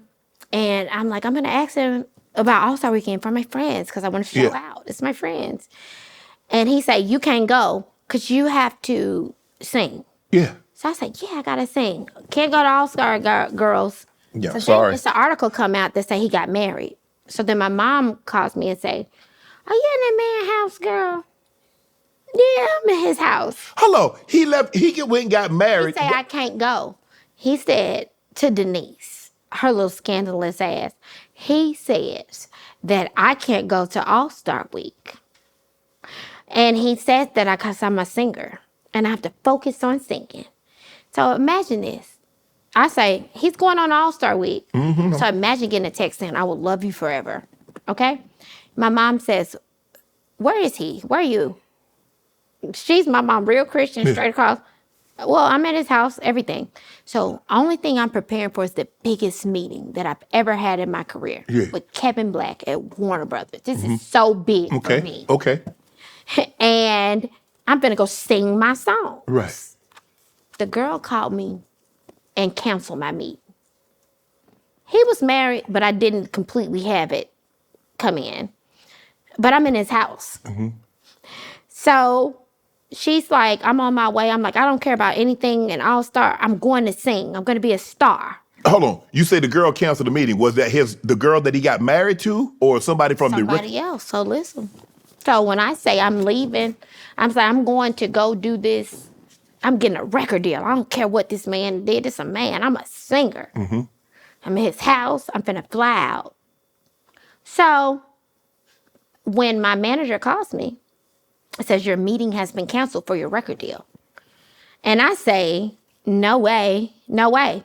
I said, put me on the phone with her, else you fired. With Kevin Black's secretary. Get on the phone with the secretary. She just had an abortion. She just had an abortion a couple days prior. And he done went and got married at the All-Star Weekend. I said, he ain't married me. I'm still being tough. I'm still being Memphis. He ain't married me. So why can't I have my meeting for my record deal? Because I want to sing. She like, you know what? You right. I ain't going to cancel it. So I'm thinking, you told me Kevin Black thought that I was like Mary J. Blige. He thought that I was everything. So imagine banking your whole life on getting on this plane to present your music for the first time. Mm-hmm. So she said, come on. This man's still avoiding your text messages. He's still avoiding you. He won't say nothing, but you in his house. So imagine flying to a place because you just want to sing. You just want to sing. Mm-hmm. You go get ready to sing. I remember what it looked like in LA. We're pulling up to Warner Brothers. Betted on Black. Kevin Black, huge executive. I walk in. I hadn't even seen my man since he left for All-Star Week. But he lightly answering me. I don't give a fuck. I'm finna go sing these songs, man. I'm finna be a star. I walk in. Guess what Kevin Black say to me? What? You look like Keisha Cole. I said, what you say? He said, oh. He said, why she here? Oh, she look like Keisha Cole. I'm like,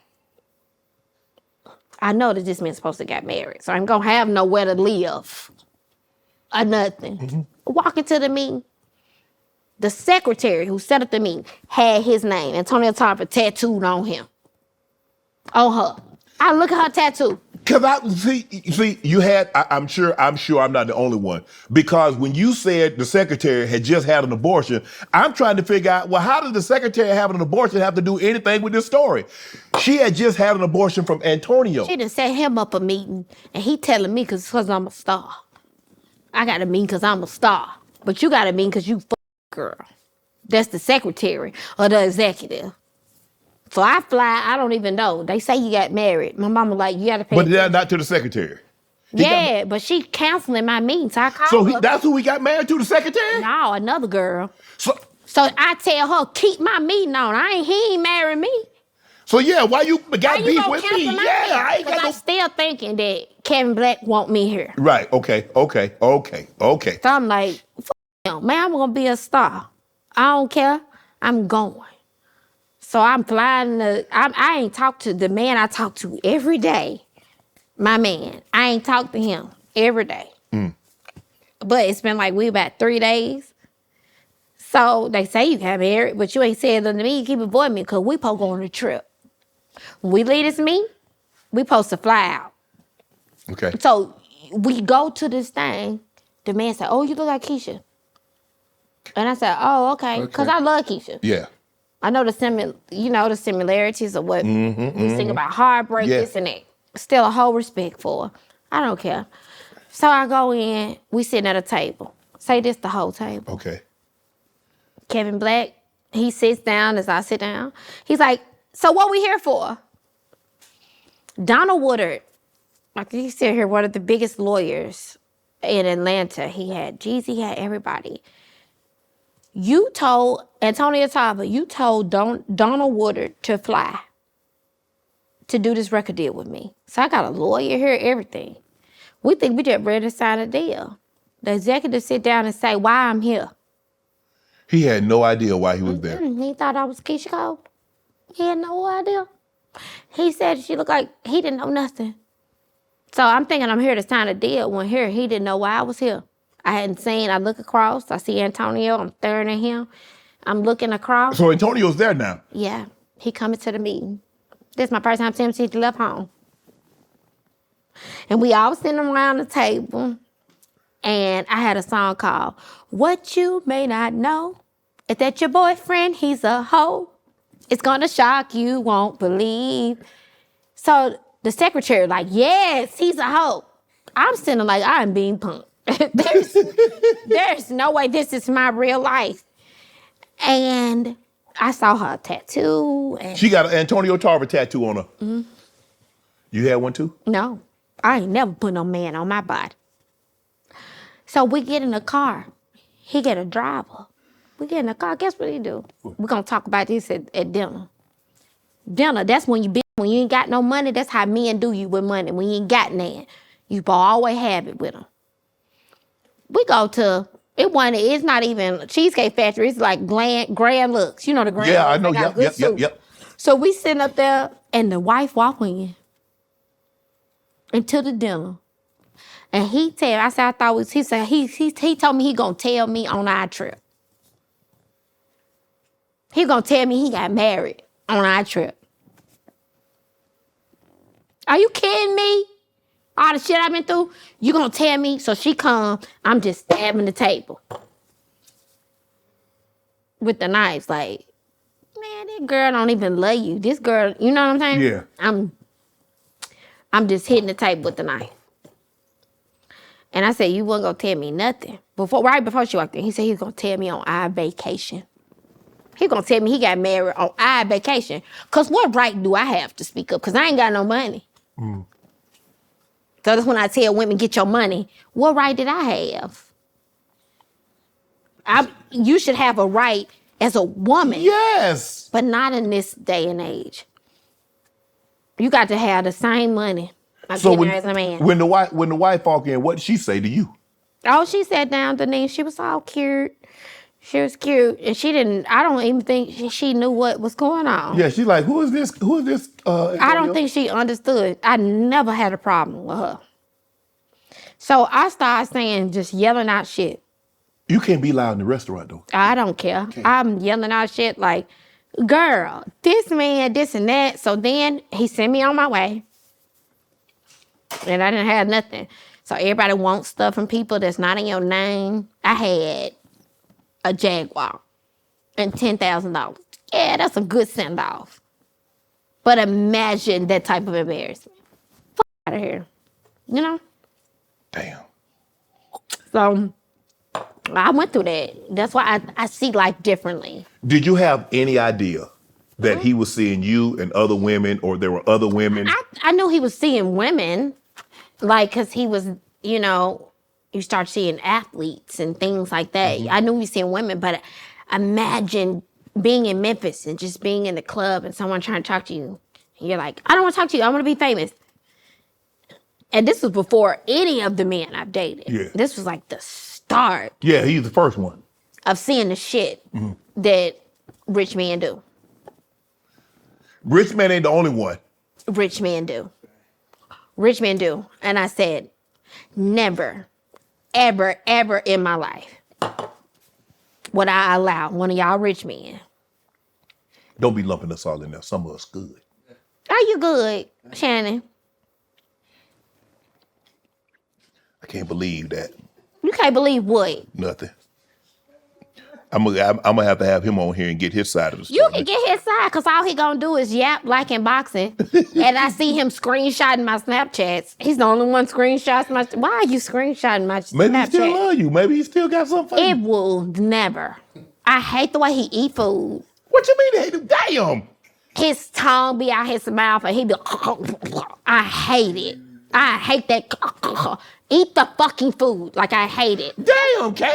But that is the thing that if you don't have no money, you got to deal with eating with food falling out their mouth. Oh, Lord. I hate it. It's a thing for me. So I thank him. Tarver, my boy. He's a cool, I can say this. Tarver, you got evil people. Tarver's not an evil person. Yeah. He was just being a man. And he never thought enough of me. He never thought enough of me. He thought, she can sing. Let me get in on that. Oh, she love me. She's stupid. He never thought that I would be who I am. But if you sexy, I mean, he looking at you like... Care about sexy. Sexy don't do nothing in this business. Are you kidding me? I mean, he was trying to do something else, though, while in the process of He helping. wasn't. He was only trying to hump on me. And That's what I'm trying to say. Oh, okay. I was like, he was trying to hump and he was make trying to money. get a little friendly hunching in. Yeah, he never thought that he would have to experience. And his life would be there and he would be Snapchatting. He didn't. Is he still married to that lady? No, she took everything. She took all of his money and then she opened up beauty supply stores. Do you know I could have opened you up to beauty supply stores by opening up all your money? Like, she opened up all She took it. She took, like, she didn't love him. Like, I actually had your back. She took everything. You work with R. Kelly. Yeah. Is R. Kelly still look? And I've had this conversation. I'm with in so much trouble this week. No, but the thing is, I believe you can admire someone's craft while saying what he did was wrong. Yeah, and that's why I stand. Robert Kelly fought the industry at a time where he didn't, because he was still robbed. Mm-hmm. Man, that man taught me so much. I understand that a 3 minutes and 30 seconds is how you make a movie. Yeah. I understand the value of music, the value of everything. The fact that to experience that type of life and support The fact that, you know, Rob would be scared to fly. He wouldn't fly nowhere. Like, to have to talk to a legend and say, okay, you got to go here. You got to go meet these Mandelas. We're going to get into the Mandela situation, like really Mandela. And to watch Rob not be able to read. He cannot read. Damn. Let's just stop this. Like, I am a feminist and I'm for women, but I'm also, regardless of how, no one has hurt me more than a black man. Right. You know? Yes. But no one gives me the passion more than black women and men. For Robert Kelly to go in there to do a record deal, and for Robert Kelly, you came in for him to sign you, then someone else signed you, and then when you're going through abuse, for someone who is considered an abuser in the world, to say, y'all not finna abuse that girl. Like, I watched him call that record label and say, y'all want her to be Mary J. Blige so bad. But the truth is, this girl got an ass like this, act like this, and she's a country singer. This is the gimmick. This is what we need to do for the gimmick. And to sit in writing sessions, just me and him, and he kept saying, every minute counts. But you got 3 minutes, 30 seconds. Like, to be taught in that type of way. I do not condone, I do not play in anything that Rob allegedly has had going on. But what I can say, I've witnessed the people around. I've witnessed those people. That's not an excuse for his behavior, Right. but I also have witnessed the enablers who don't help him read, feed him things, and don't, do that. I'm not taking up for anybody. Right. I just know when it comes to Robert Sylvester Kelly, when it came to a musical, Right. understanding this girl's a bit mental to y'all, I'm watching. She's amazing. No, that's from him. Right. Like, our songs together, things like that. I'm not here to defend R. Kelly, but I am here to say there's always different sides of people. Right. That's all I'm here to say. Right. I'm not saying that his wrong is not wrong, but I am saying that if he was white, y'all would be talking about the good and bad of him. You get what I'm saying? That's all I'm saying. I don't have a heaven and hell Right. to put nobody at. When it comes to my career and writing, he was very influential, and he did take me out of an abusive. Right. He took me out of an abusive relationship, so Right. I never saw him as abusive. Chris Brown and Usher are going on tour together. That's amazing. I never thought I'd see this happen. It's going to be crazy. I think it's crazy. Like, I had reached out to Chris Brown, say it's a random Wednesday night, and I needed a record. By the time I woke up, it's the Chris Brown and K. Michelle. Either way, he had already given me my verse and said that he respected who I was. So I hit him, say it was a Wednesday. I got to his management. I really need this record. And then by the time I woke up on that Thursday. You had it. Yeah. Wow. You said R. Kelly would turn your arguments into songs. Yeah. The though I love you and I care cause I really liked him. I think I did. I really, You had a relationship? yeah, like I really liked him. I would protect him, everything. So I remember one day sitting with him and saying, though I love you and I care about you, but you keep hurting me, I just can't do this. And then that man sang in my face. No, it's funny, but the only way you Are you serious? Oh, you're telling this man about the pain that he's causing you. He sang in my face immediately. And what did you I think? said, though I love you. He said, so say it again. And I said, I love you. He said, though I love you and I care about you, but you keep hurting me and I keep forgiving you. And then he got the just can't do this. I was so angry, but it was a genius record and it was writing life. He always says write life and not music. You said something very interesting. You said that you seen mothers give their daughters to R. Kelly. I said that Something people should be in jail. Yeah. Yes. That's what I said. Hitmaker said the same thing. I had Hitmaker on, and he said mothers would bring their It was daughters. disgusting. He wouldn't even be on that. And to watch women say, look at my daughter, she's a star, pushing up their titties and doing it. My mama never did that.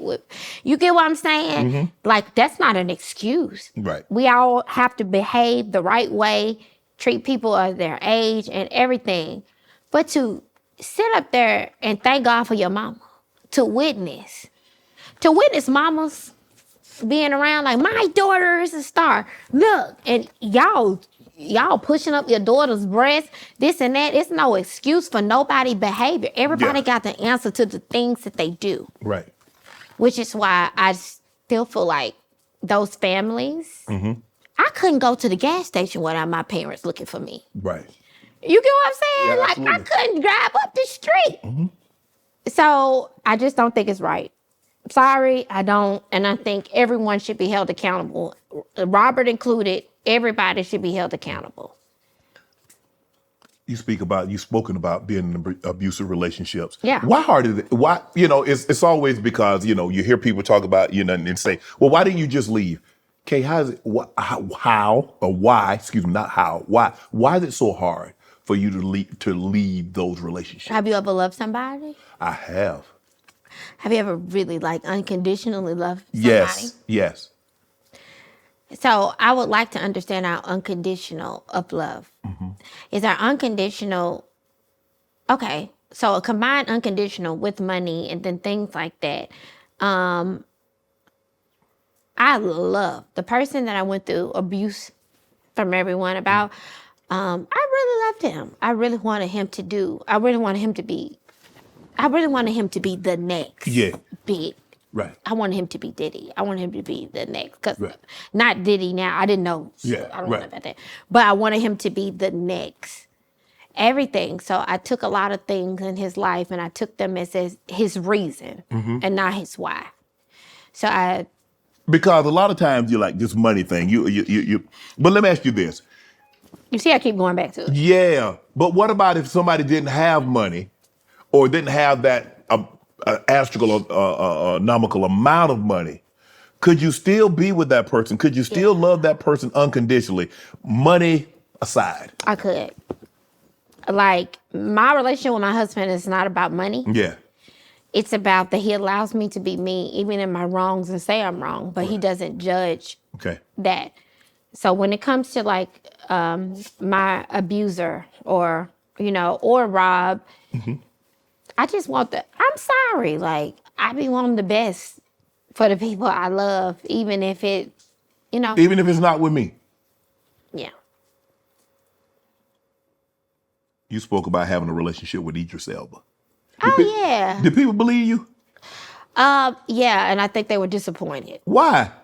To hear Charlamagne the God say, when y'all found out that Idris loved K. Michelle, it was like turning wine into Arbor Mist. That's hilarious. Go ahead, laugh. No, it was hilarious, but you got to understand, for a young Black girl, for y'all to do this, that man have never denied me my biggest selling album to this day that still charts is about me and him.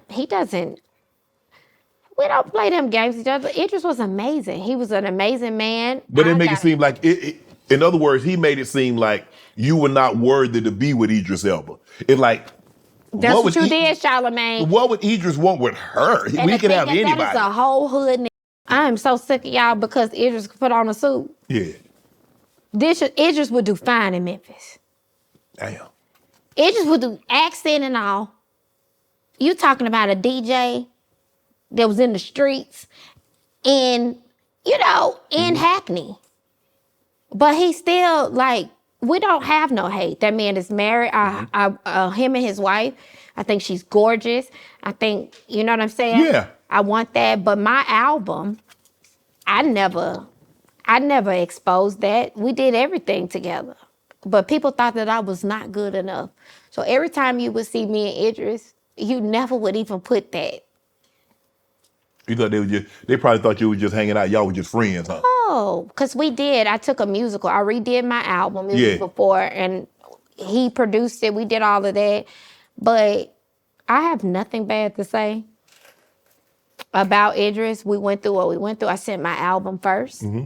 I sent my album to him first. Yeah. And he did. So this is a masterpiece. I hate we've gone through this. But that is a hood nigga. Mm-hmm. We gonna stop. Yeah. That is a hood. That is a hood nigga. I don't care how fine, how dense y'all want him to be. That is a street hackney. That still is a street dude. Don't do that. Do you regret having sex with men you worked with us in the Absolutely not. You think you'd have got farther, or did it hinder you? Did it help? What did it do? They was gonna do it regardless. They were gonna try to take me from me regardless. But you do realize, like, you're The not. only people I'm around is the people I'm working around. I'm not. But that's okay. You can.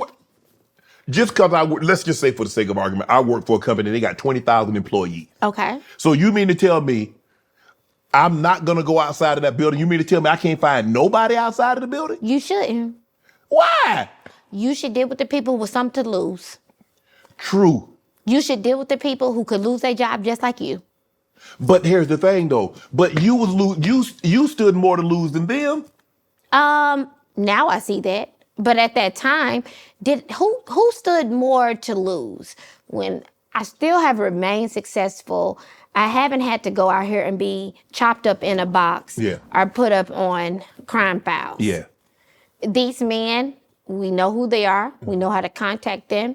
We know what they bring to the table. Right. That's a better thing for me. I'm sorry, it just still is. When it comes to work and comes to living and being what it is, I don't want to date nobody that doesn't understand what I'm up against. You or what you're going to do. I don't want to do it.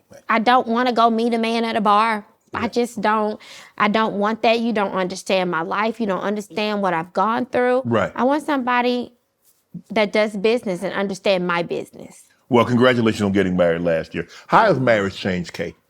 Oh my God, it's like you're supposed to sleep with the same sausage forever. Like, I started getting a whole nother respect.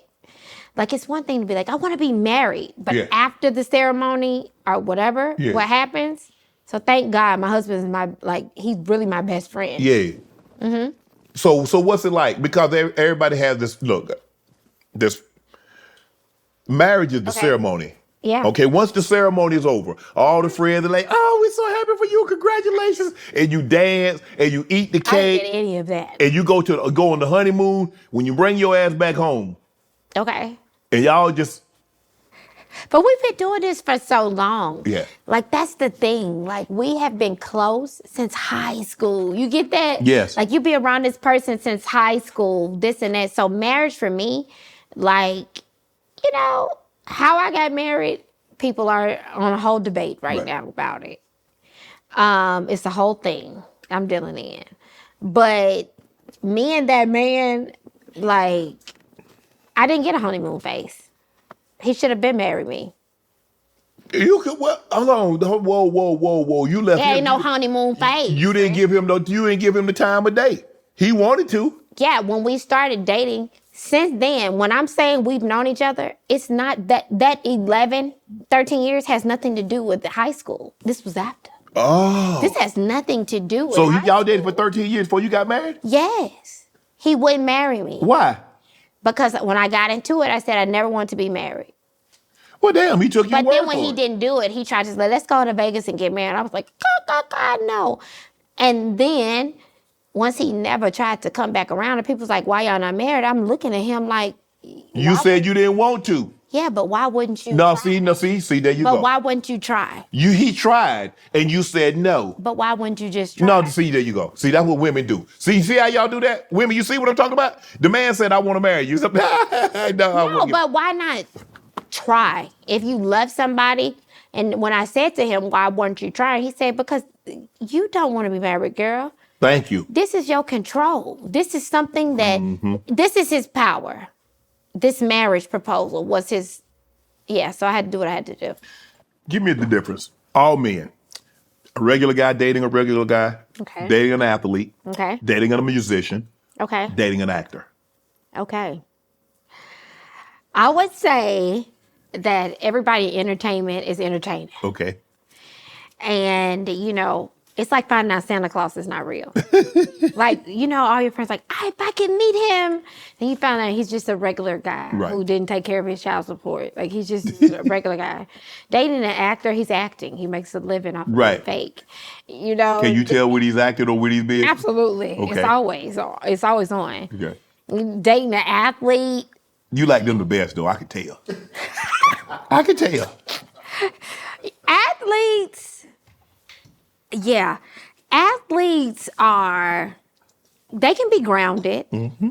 They can be that because they have to work hard and they have to go really in. Like they have to, like me and you were talking, like you have to be healthy. You can't do this and that. Mm-hmm. It's a lot of dedication. Yes. So that type of dedication connects. Yes. You know, with someone like me. But athletes, baby, if you're not prepared for those flights, those running up, Were you dating after they ran his side piece ran up on you?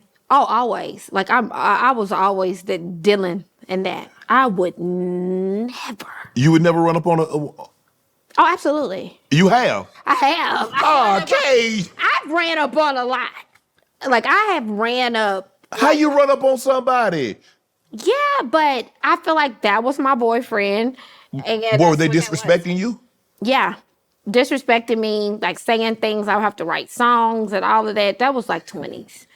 Like top of 30s, that's nowhere in me. But I will say for the women who date athletes, that is a life that doesn't leave much room for your own. Yeah. I believe that. Yeah. Okay. Because they kind of want the woman available when they want her available. And so it's kind of hard for you to have a real full-time job because when he needs you to pick up and go somewhere, you know, if you got a job. It's about him. Yes. It's about his health. It's about how he moves. That's your whole family structure. Yes. Nothing's wrong with that. Right. But if you want something else for yourself, that's when it gets very difficult. I can say that. Who did you tolerate the most from? The regular guy, the athlete, the musician, or the actor? Oh, I felt like the actor. I never had to tolerate anything. Perfect. Yeah. Acting gentleman. Yeah. The athlete I had to tolerate the most. It's always a game. It's always something going on. They always got to be fed. They always got to be taken care of. They always got to feel their body's got to be good. Everybody, the whole family. Dating an athlete is something that is not for the weak. Yeah. Mm-hmm. If an individual is not married, is it okay for him or her to have conversations outside of that relationship? Yeah. Absolutely. Huh? Absolutely. So, well, whoa. Another time, I need a full time out. So, for the sake of argument, you and I dating. Mm-hmm. We're not married, though. You feel that it's okay for you to have communication with other men? Absolutely. Okay, we ain't gonna be able to do that. Absolutely. We ain't gonna be together. For you? Huh? Is it okay for you? No. Oh. What type of conversation are we talking, though? Conversation. You just asked me about one conversation. Because hey, I don't want you. What's our conversation? You be go see. You gonna be at the bar. You gonna be at the bar having have you. But you assume that. You just assume that. Hey, you just wrote me as that. You assume that. What type of conversation are you talking about that you asked me out? It's gonna be some type of way. It's even if you're not married, the other person is under the assumption it's one-on-one. Okay, and there are so no outside having a conversation is too different from a bedroom and matching dancing. That's two different things. But they might be having a conversation to try to lead to that direction. Okay, but if she shuts it down. Okay. What does that mean? Conversations can always take place, especially when you have not solidified that this is who I am with for life. Yeah. I think that's when the problems lie, when you give so much to a man or you give so much to a woman and there's no real defined thing. Okay. There's no defined thing. Everybody's angry. Okay. The only real defined thing is marriage. Anything other than that's not true. So when you let's just say your husband's like, okay, look, because I'm assuming that you, like a lot of women say, look, I'm dating with the purpose of getting married. Okay. And so if you say I'm dating with the purpose of getting married, he's like, okay, I'm cool with that. You do away with your roster? At the beginning? Yeah, he said. Absolutely not. No, Kay. You said you dating to get married. He You says can date with the purpose of getting married. What that means is what women have not been taught that means. Yeah. Dating with the purpose of marriage is with the purpose of marriage. If this man, you don't know if he's going to be your husband. You're dating. You're not dated to one person. You're dating. You're supposed to be dating. I didn't tell you to go pop it open for everybody. I didn't tell you to do any of that. Right. If you're dating people. Okay. Dating is dating, right? Mm-hmm. Dating isn't like. What if he said, Kay, I want this exclusive. I want this between you and I. Okay, well, we've had that conversation, and if we both decide that, then it's between me. Don't do that. No. But see, I've already had the conversation. I'm telling you what I want. Okay, well, then we talk about that. There's no men don't come up to you and say, oh, let's date, and I just want me and you to date. Yeah. That's not the conversation that is had. It's always like, I'm not ready for a serious relationship, but I want you to be serious to me. That's what it be saying? That's what they say. You know that, and that's not happening. If you want to get to know me and we're going to exclusively get to know each other and date, then that is a conversation that's grown. Grown folk talk. But if not, I can listen to whatever else or any other man that's talking to me. But he might be worried about somebody come beating his time. Well, he should get up on his time. If it's something there, then it should be something there. It shouldn't be these lines and drawn that don't make sense for just, it makes sense for him, but not her. Nowadays, no. I am old school though. I'm old school in dating. I'm very old school. Like my parents are together. They've always been together. I would love that if, while dating and this and that, I get that, but that's not what's going on now. So now you have to just say, I pay my bills, I make my own moves, and that's what it is. Okay. Reality TV. How did reality TV change Kay's life? Good and bad. Bad, people think that they know you. Good, I don't have to hide a lot of things. I get to walk in the room as who I am. You making good money on Love and Hip Hop, Well, I ain't been there in 10 years. But you was making a lot of good money. So did you, I mean, because now you making, but you could sing, you making good money. But Look, that was good for me. you like it? Do you enjoy it? Yeah, it was good for me. It was a lot of stress, but at the end of the day, it also was a situation that allowed my talent. I opened up Love and Hip Hop singing a song. I have gotten all type of #1 albums, which people who never did reality that like to judge never got to do in their life. And I have been singing, talking to people ever since. Love and Hip Hop was great for me. I mean, you were on there with Atlanta with Jocelyn and Mimi and Rashida and Carly and Stevie J, Scrappy, Mama D. What are some of the things that happened that probably, I'm assuming, considering everything probably made air. Is there some things that didn't make air? A lot of stuff didn't make air. A lot of stuff that now would be absolutely absurd. I'm happy that it didn't make it, but that cast was not put together. It wasn't a fake anything. They put us on TV and we ran amok and no one understood what happened. It was like #1 and it was all for our real lives. With Mimi and Jocelyn and Stevie J, that interaction, why you get your nose turned up like that? It was too much. It was a lot, huh? I love Jocelyn. Like me and Jocelyn, we fight. I think his personalities are similar, but when it comes to she got on the show that she didn't get a dime. She didn't get paid? No, because it was a lead. Like they felt a way about who she was as a person, and that's why I don't love everything Jocelyn does, but I can say she fought out of a lot of things. Imagine if you get on TV and your man, for Mimi, your man got a whole nother storyline with a whole nother woman. So yes, I popped Mimi with those flowers. And, I feel bad about it, but I don't. How you gonna say I feel bad, but I don't? I don't, because it was a huge TV show, made and she... What do you think when her sex tape came out? Did you know about it? Oh, had you heard? Was the whispers? Yeah, I had heard everything. So but I wasn't even on the show. So for them to put me back on the show with Jocelyn to To watched discuss it, to discuss it, it was like, okay, I just wish it was a good sex tape. You know, if you're gonna do anything, be the best at all the stuff that you do. The sex tape was very mediocre.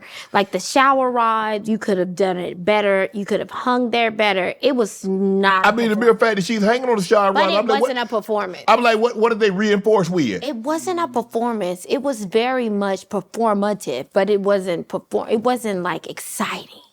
So if you're going to do a sex tape and your kids get to watch it, I would make the best sex tape. No, I don't think they was wanting the kids to watch it. Oh, they had to. If you go and re-sign and go sign a deal in order for the sex tape to be distributed, you should have redone it well. You get what I'm saying? Yeah. Like whatever you stand on, make it great. That wasn't a great sex tape. You know that wasn't a great sex tape. I ain't watch it. Like if I'm gonna go down, I want the best sex tape ever. You know? That wasn't a good one. It was like, but you're so good. I mean, they put you on Love and Hip Hop New York, Love and Hip Hop Los Angeles. You be.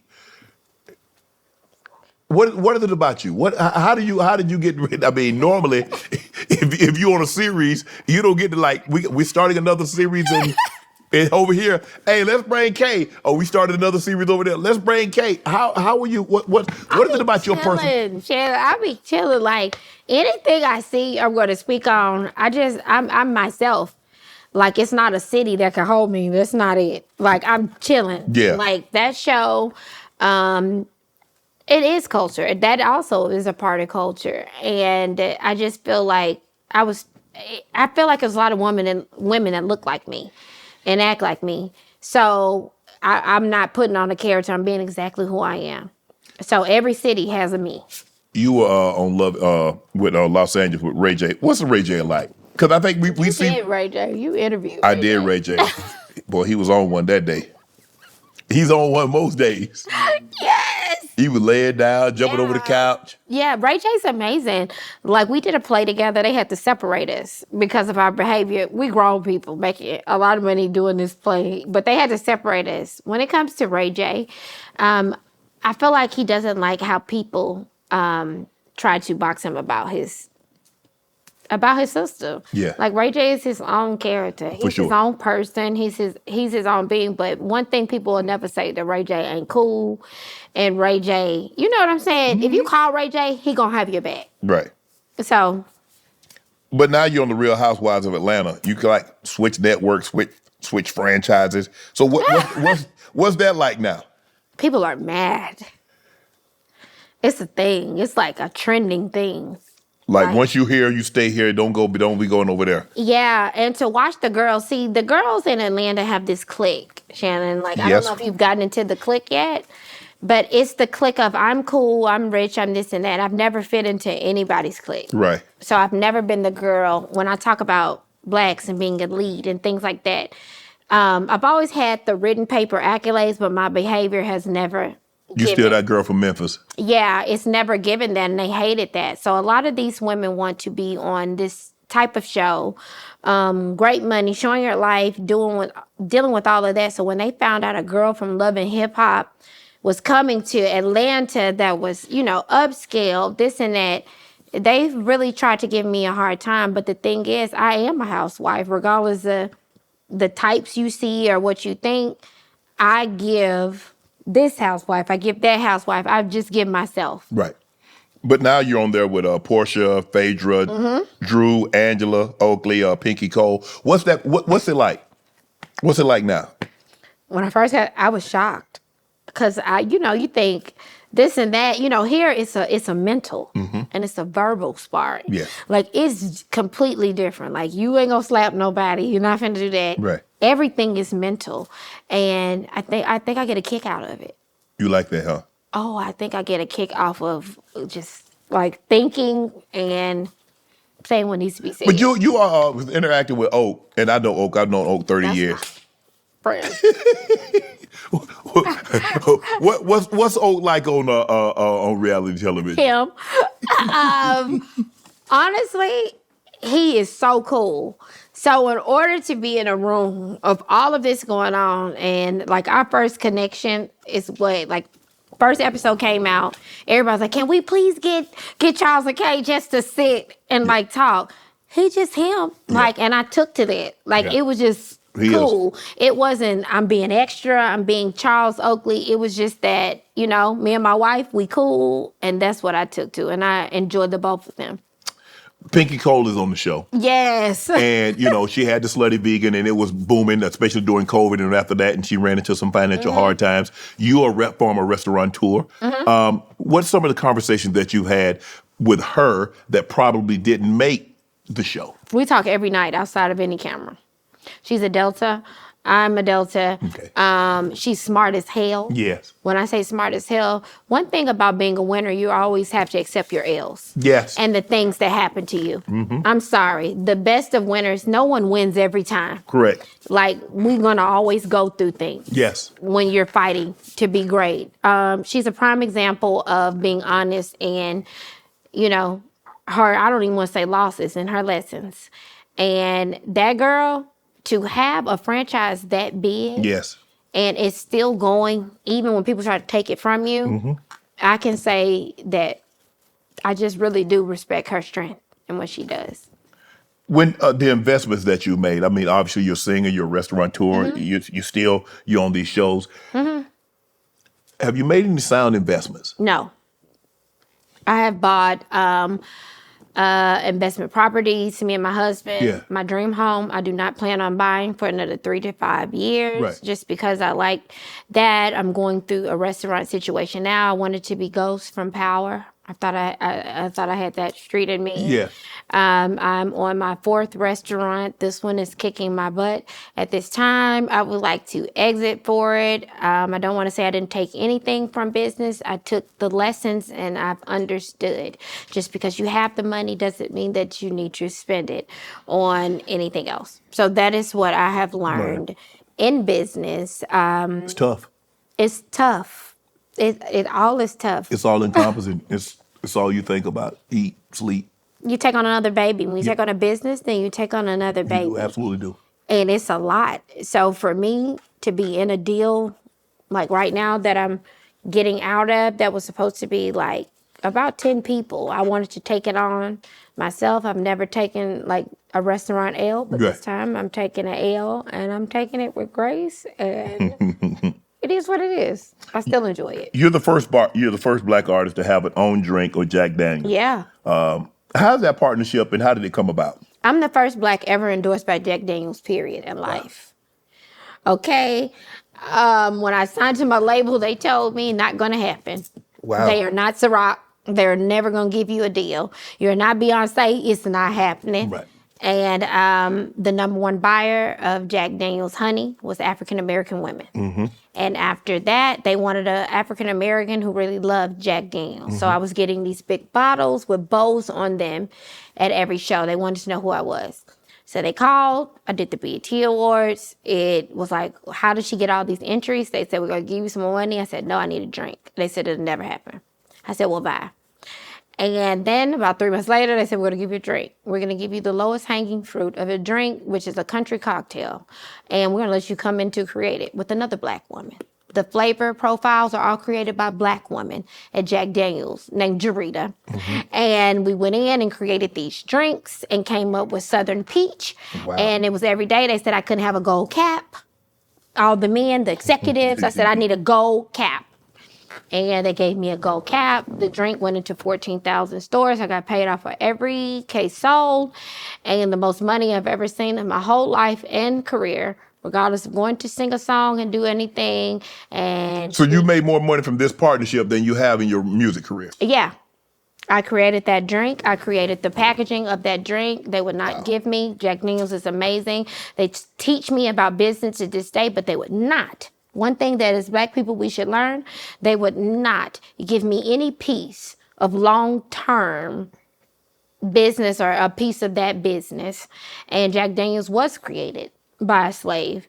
And And Ernest Green, I think. but they never, like Uncle Nearest, like they never took it from me. They never took that I was Black. They always told me speak exactly how I feel. Wow. And they've always been like that. So right now it has been over, we're probably about a 2.5, 3 years where I go to a distillery in Kentucky and have created a moonshine. If you are Southern, you understand when people come to your house, they bring you illegal moonshine in glasses. So now I have a moonshine coming with my country album. And look, I just know everything I've gone through. I know how to do this. How did reality television help your country music career? I haven't seen it yet. I don't know what it's going to do. I helped my R&B. I was able to do this and that, but now I'm introduced to a different demographic of women and things, and we will see within the next 6 to 7 months what country music and reality TV, because it hasn't been done, what it will do. Right. You look at Cardi, and she was on Love and Hip Hop, kind of got her career started there, and then she broke the highest grossing debut arena tour by a female rapper. I love. People can't make me hate Cardi. I just love her person. I just love her personality. I love she is unapologetically who she is. And that's who she is. I believe it. I believe what you see on television. I believe when there's no cameras around and she don't have makeup on, I believe she behaves and acts that exact same way. That's exactly who this woman is. She will always, I will never forget, I was in my kitchen and I love Cardi. I listen to everything, but some said call her. It was random. And I had hit her and I said, "Are you okay?" And she said, "That is scary. I literally have been listening to your songs for a week." That girl, I just feel like she's real life. Sorry, nothing is perfect, but she is who she is, and I'm gonna always stand for someone like that. Well, next time you talk to her, tell her to come on Club Shay Shay. You want to come on Club Shay Shay? I'll do Would you date Cardi? Huh? I mean, she's where'd that come from? You're single, but would you date her? No, I would think that. No, I can't. Man, to be honest, I want to go out and eat in peace. I don't want cameras in my face. You're never going out to eat in peace, so hang that. I was just out last night eating in peace. No, but they knew it was. Yeah, but I'm saying. No, it was not that. You can say that. Man, let Cardi do the tour is doing well. She's raising kids. Let Cardi. But you also know who I think would be good for you. Who? I think you and Keisha Cole would be good together. Oh, Lord have mercy. You've said her name before. I do good at hooking people up. I feel like, who doesn't think that? I think that, oh my God. I think, and you know what's the other girl liked you? Who? The Delicious girl. I wouldn't like her back. So that. Oh, Delicious? I wouldn't put that on. What's her real I name? wouldn't want her either. So I wouldn't put that back. What you mean? Hold on. Whoa. Who said that? You didn't say anything back? I didn't say anything. Why? Oh, you talking about when I first see? What I think she you was talking saying. when I first went on this. Well, at first I didn't see it. At first I didn't see it because I wasn't on social media like that. CJ was explaining to me like she shot her shot, blah blah blah. I think she's gorgeous, but I don't think that would work. Maybe you and Keisha, you and Cardi be so exciting. But I got you. Give me 3 days. Listen. I ain't nothing. I'm not Cardi. We want our culture, the dude, everybody loves. I ain't Cardi's type. I'm not Cardi's type. You know, how do you know? Cardi, because you've seen the guy she's dated. That doesn't mean anything. People always, by the time they get in, I think people date. And I heard them Dominicans, they be on one. Well, so? I can't do that. You can't? I gotta lay low now. I gotta lay low. Oh, no, I'm going to get you someone. Because I just feel like, culturally, we should not let Unc go. Okay, We should not let Unc go. Unc, we all love Unc. We want Unc to have that woman. So we all. Oh. Now that's my job. I'm going to get it done. Watch this. Man, they done put me together with everybody. They put me with Dr. Bryant. I don't like that for you. Why you don't like Dr. Bryant? She was so nice. No, I like her. I don't like that for you. Okay, so you want me to have me a hip hop star? You want me to have? No, honestly, I don't. You know what I want you to have? I've never. Can I say what I want you to have? Yeah, what you want me to have? Okay, can we speak honestly? Yeah. I want you as this successful, handsome black man that our culture loves. I want you to have this bad, like smart, educated woman who has things going on. It don't have to be hip hop. I definitely don't just want you. I'm just talking about someone who could do, who personality wise could deal with your success and personality wise. That's what I'm talking about. They don't have to be hip hop. I don't care if they were a doctor or this and that. I want you to have a fly, just like a fly woman who can get you together. Okay. Like who can get you together. Like I want you to, that's what we see for you. Like I think the world is rooting for this Shannon Sharpe, who is going to be. I'm saying what everybody thinks, right? Everybody wants that girl for you. Yeah. Everybody wants that girl for you. But I don't think they envision Cardi. Well, I would envision Cardi because I want the best for both. But okay. So if you were to think about who if you see Unc out, who would Unc be with that would do that? I would say, no, I'm not going to say that because she's married. Who? You know who I saw yesterday? Regina Hall. That.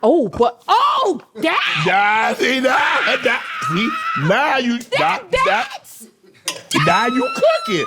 Now you cooking. Oh my God. She's amazing. She is beautiful, successful. That is what, because guess who I was going to say who I saw yesterday? Who?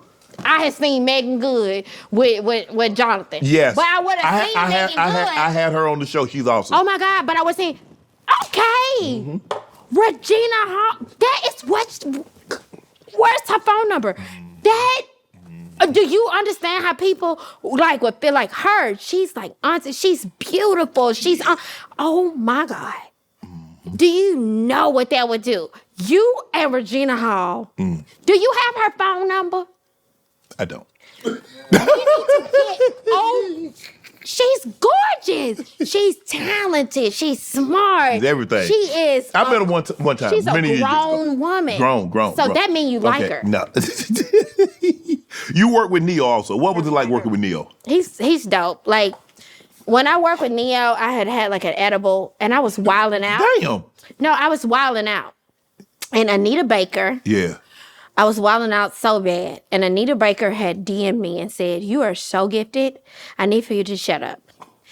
And Sweet Love say, sweet. she said, "I need for you to chill." And I said, "Well, you don't care about me." And she said, "Give me where you're going to be." I'm sitting there with Neo and all of a sudden, Anita Baker's like, "I'm here." And I said, "Who?" He said, "There's no way that's Anita Baker. She doesn't go anywhere." So that was me and Neo's like work relationship. She came in. She pulled up on you. But ain't that what we supposed to do? Yep. She pulled up to get me together, and she did. She got me together. Good. She told me a lot Cut that of things. foolishness out. Yeah, she wasn't playing with me. Anita Baker said, "I'm rolling up on you." Neo has this situation now. Could you date a man that had multiple partners knowingly? And he expressed to say, "You know what? Hey, I like you. I want to spend time with you. Okay. But I got X, Y, and Z also." I do respect it. I do respect the truth. I love Neo as a writer. I don't know if I would let him do that to me. What you mean do that to you? I don't know if that would give you the satisfaction that you need? Yeah, but I love Leo. I wouldn't let him do that to me. Have you ever had any of your songs taken by another artist? You do know that. That's why you asked me. I don't know. Yeah, a specific artist did, and we're going to get to that. But yeah, I've had a song. This artist took your song. Yeah. You know it was yours. Oh, yeah. Yeah. Did she apologize? Did she send you anything? No, she just tries to make me a bad person. That's it. Damn. It's gone. You cool with that, huh? I'm not cool with it, but you pick your battles. If I'm a writer, I can make a lot of songs. Right. I'm gonna keep making So them. you write another one. I'm gonna write them for your favorite artist and write them for myself. Let's not. I don't want them people to Come come on, for me. Regina. No, I don't want them people come for me. Here. I don't want them people to come for me because, They will. They will. It will go bad. Yeah. It goes so bad. I just really like this Regina Hall thing. Can I sing at that wedding? Yeah. Okay. Well, you and Michelle and Diego cello, because when I get married, she's going to be singing. Oh. That's one of my favorites. Well, Probably Michelle and Diego and Maxwell. So you do want to get married? Yeah, for sure. Okay. You want kids anymore? What? You can have. I just told you I'm about to be 58. What does that mean? You can't have a kid because you're 50? No. Why? Because you shouldn't have one child and one adult both wearing diapers. That's why. The hell? Look! I'm dealing with you. Really? No. Okay, so, like, if you love this woman. Love her. So say you love this woman. Love and her. you just really wanted a baby. You wouldn't do this. You wouldn't do it. If she already has kids, I have no problem. So what do you see, like, the rest of your life, like, family-wise? Yes. I don't know about that traveling. I ain't much of a traveler, though, Kay. I ain't gonna even lie to you. I ain't gonna hold you. I ain't no traveler. Because the people like, man, you don't want no vacation? Vacation is for people that want to get away from something. I don't feel I need to get away from anything. I love what I do. I love we were talking offline. I was like, I love what I do. That's why I do it. This is my fourth taping of Club Shay Shay in 3 days, and we've done 3 episodes of Nightcap. I love it. I love it. So I've been doing 2 shows, sometimes 3 shows a day over the last 3 days. No, I love what I do. So what is if you see your life now, like what do you want for yourself? Like what is your goal? What is your ultimate happiness for Unc? One of them old bungalows in the Maldives, doing something bad. Doing something bad. Okay. Forever? Not forever. No. Look, at some point in time, I'm going to have to go on vacation. I honestly haven't been on a vacation probably in 30 years. Is it fear? No. You know how some people don't take a vacation because they fear that if they move out of their space and if they don't Yeah. I hate breaking a routine, but it's just hard for me to turn my mind off. Okay. Even at night, I don't sleep well because I'm always thinking, okay, I need to do this and this needs to go well. I want to be, CJ, hey, I'm calling, I try not to bother CJ after a certain time, understanding that he has a family. And I'm like, but I'm constantly thinking. I'm constantly trying to okay, how do I make Shay Shay Media better than what it is? How do I grow this? How do I scale this? How do I do with LaPortier? And how do I do X, Y, and Z? So it's just really hard for me to just to go and to turn my mind off. Because you go on vacation, you just gotta, let whatever's going on where you left, let that be until you get back. And it's just hard for me to do that. Do you think with you, people have always saw Unc as the most perfect? Yes. You get what I'm saying? Yes. The most perfect uncle, this and that. Do you feel like the last things of what you have gone through have even made you bigger in the world because it shows that you were vulnerable and it shows that you were human? Yes. I think the thing is that because I don't share a whole lot, I don't really post a whole lot about what I got going on in my life other than work related. And people know about my brother and my sister and the kids a little bit. I post a little bit about the kids, but not too much because I want them to have their own lives and be their own individuals. But yeah, it did because I was very, very private about my personal life and things that went on in my personal life. And I hate that people got an opportunity to see something about me that I didn't get to share. But was it your own reality show? Oh yeah, it's that world. I wouldn't wish what I went through. I wouldn't wish that on anybody. I think the community and everybody fought and fight so hard for you. And I you could say I'm wrong, but I feel like after everything that you've gone through, I think it only made people love you more. But the reason because it showed that you were human. Yeah. I've always looked at you as perfection. Yeah. If just talking to friends and people around, we've always looked at you in a perfect. This man is perfect, but even anything anything happen, that still doesn't make you perfect. That just makes you human. Yes. And I feel like even after this, I feel like people related. Yeah, I think so. To you more when you say Unc and you say Shannon Sharp. No, people be like, I'm going hard for him. Yeah. Like, that is our... I didn't realize as big as I was until like, I'm like, oh, wow. Like trending. Like, I don't want to trend no more. You don't want to trend no more? No, I don't. Even if it's a trending of like helping, like when you speak, people listen. Oh yeah. I still, look, I still do. I'm a type of guy that I do a lot of things behind the scene, Kay, because I don't want, when I do something for someone or something, I don't do it for attention. So when I do things, the objective is to make sure they know they're not to tell that I did X, Y, and Z. Mm-hmm. So that's just how I am. Well, I feel like you was already big, and I feel like after all the bullshit, whoever was trying to do whatever to you, because you get to a point, people go always like. Yeah. But I just feel like you took on a whole nother level of people support you. I do. I'm sorry. Well, I just feel like people want you to win, and I feel like you have done for years. You have been great in your field.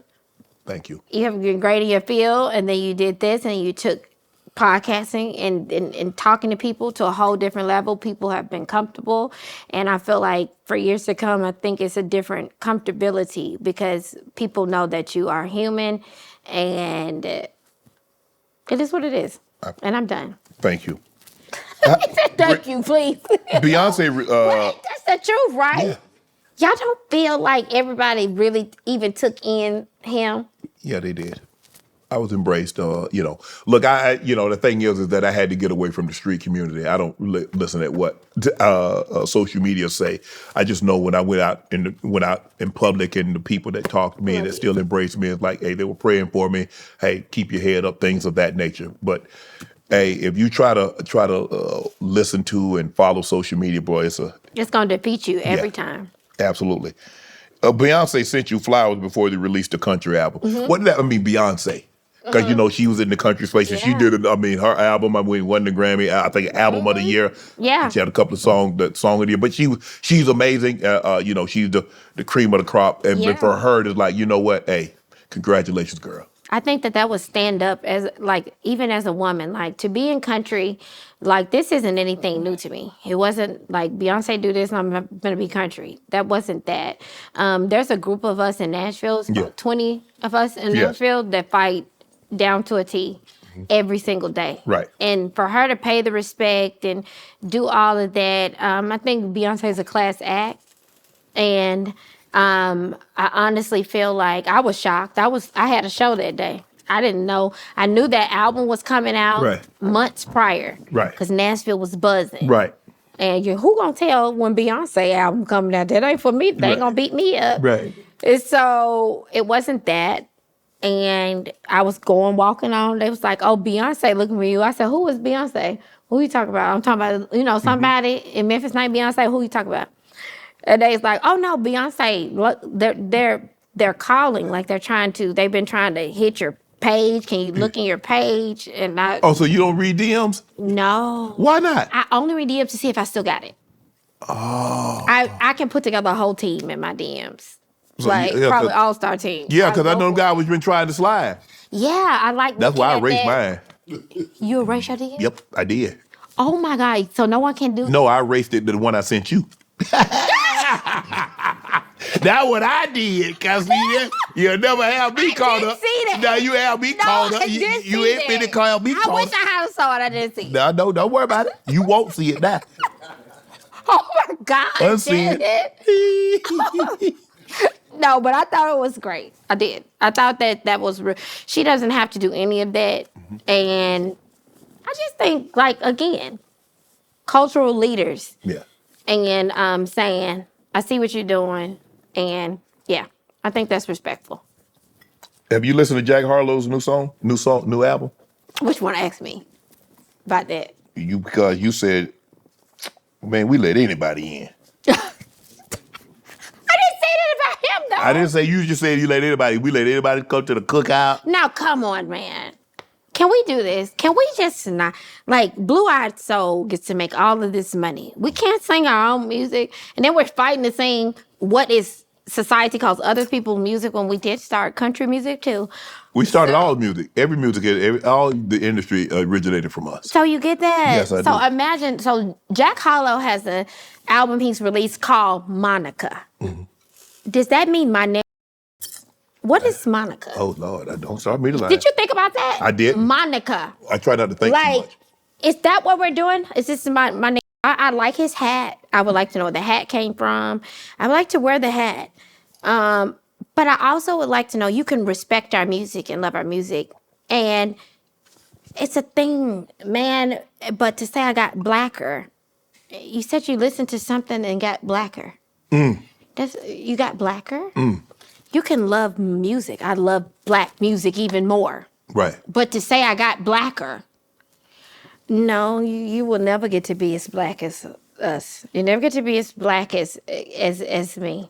Yeah. I can go up here, I can yodel all day. I tell you, yeah, black. he could be what you call him. He can get as black as he want to, but he ain't got them black people problems. Monica, why did you name it? If it's appreciation for R&B singer Monica, I'm all for it. We're gonna support Monica. Why is that? Why are you walking through the hood with this hat slouched to the side? Why are you speaking half words? I mean, I get it, but at least, Jack Harlow, you can never come out with the white woman. I hope that you get you a bitch from Memphis. That's the only way you're pulling this off.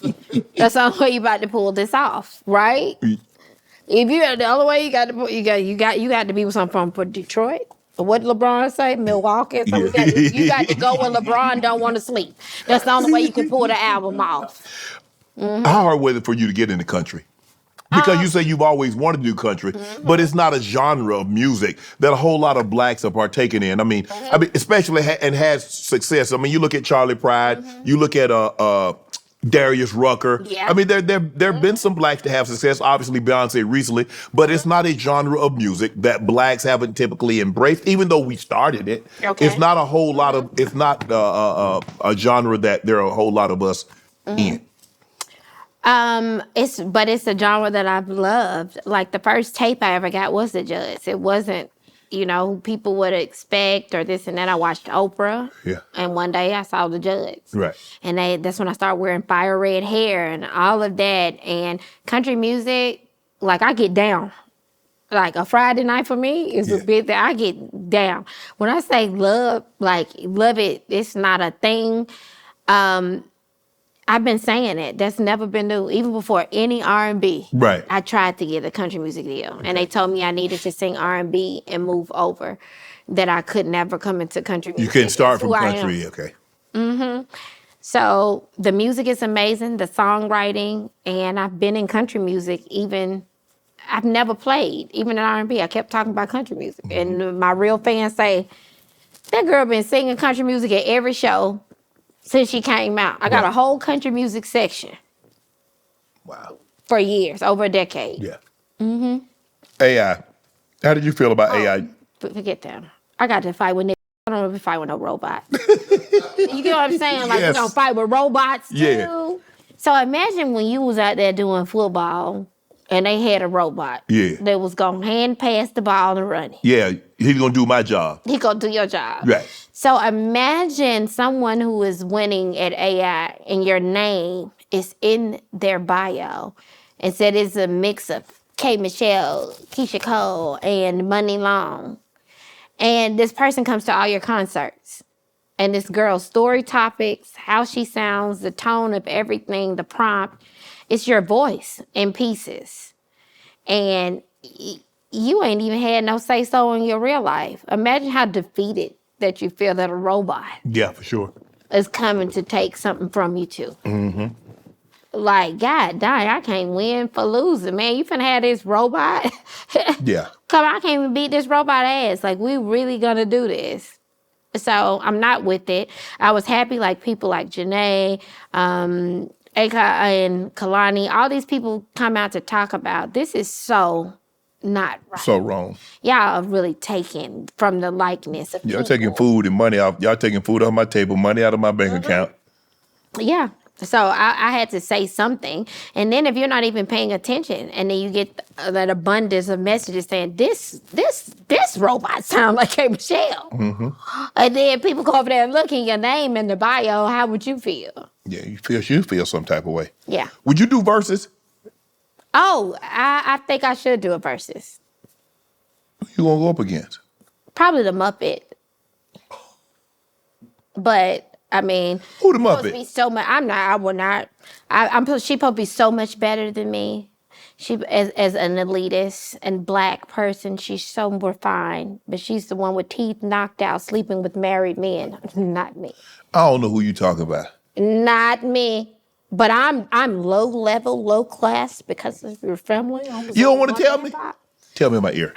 No, I would never, because I think people understand. As far as that, I am over what they were saying in the last couple of years of like 10 million, and this person is about 2 million, and I put the 2 on the sister.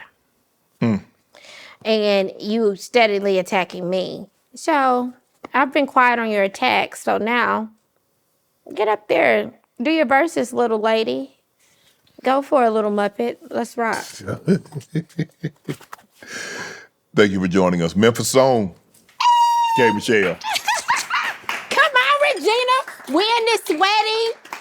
This wedding is happening. I'm singing. I'm there. All my life, been grinding all my life. Sacrifice, hustle paid the price. Want a slice, got to roll the dice. That's why all my life I've been grinding all my life. Look, all my life, been grinding all my life. Sacrifice, hustle paid the price. Want a slice, got to roll the dice. That's why all my life I've been grinding all my life.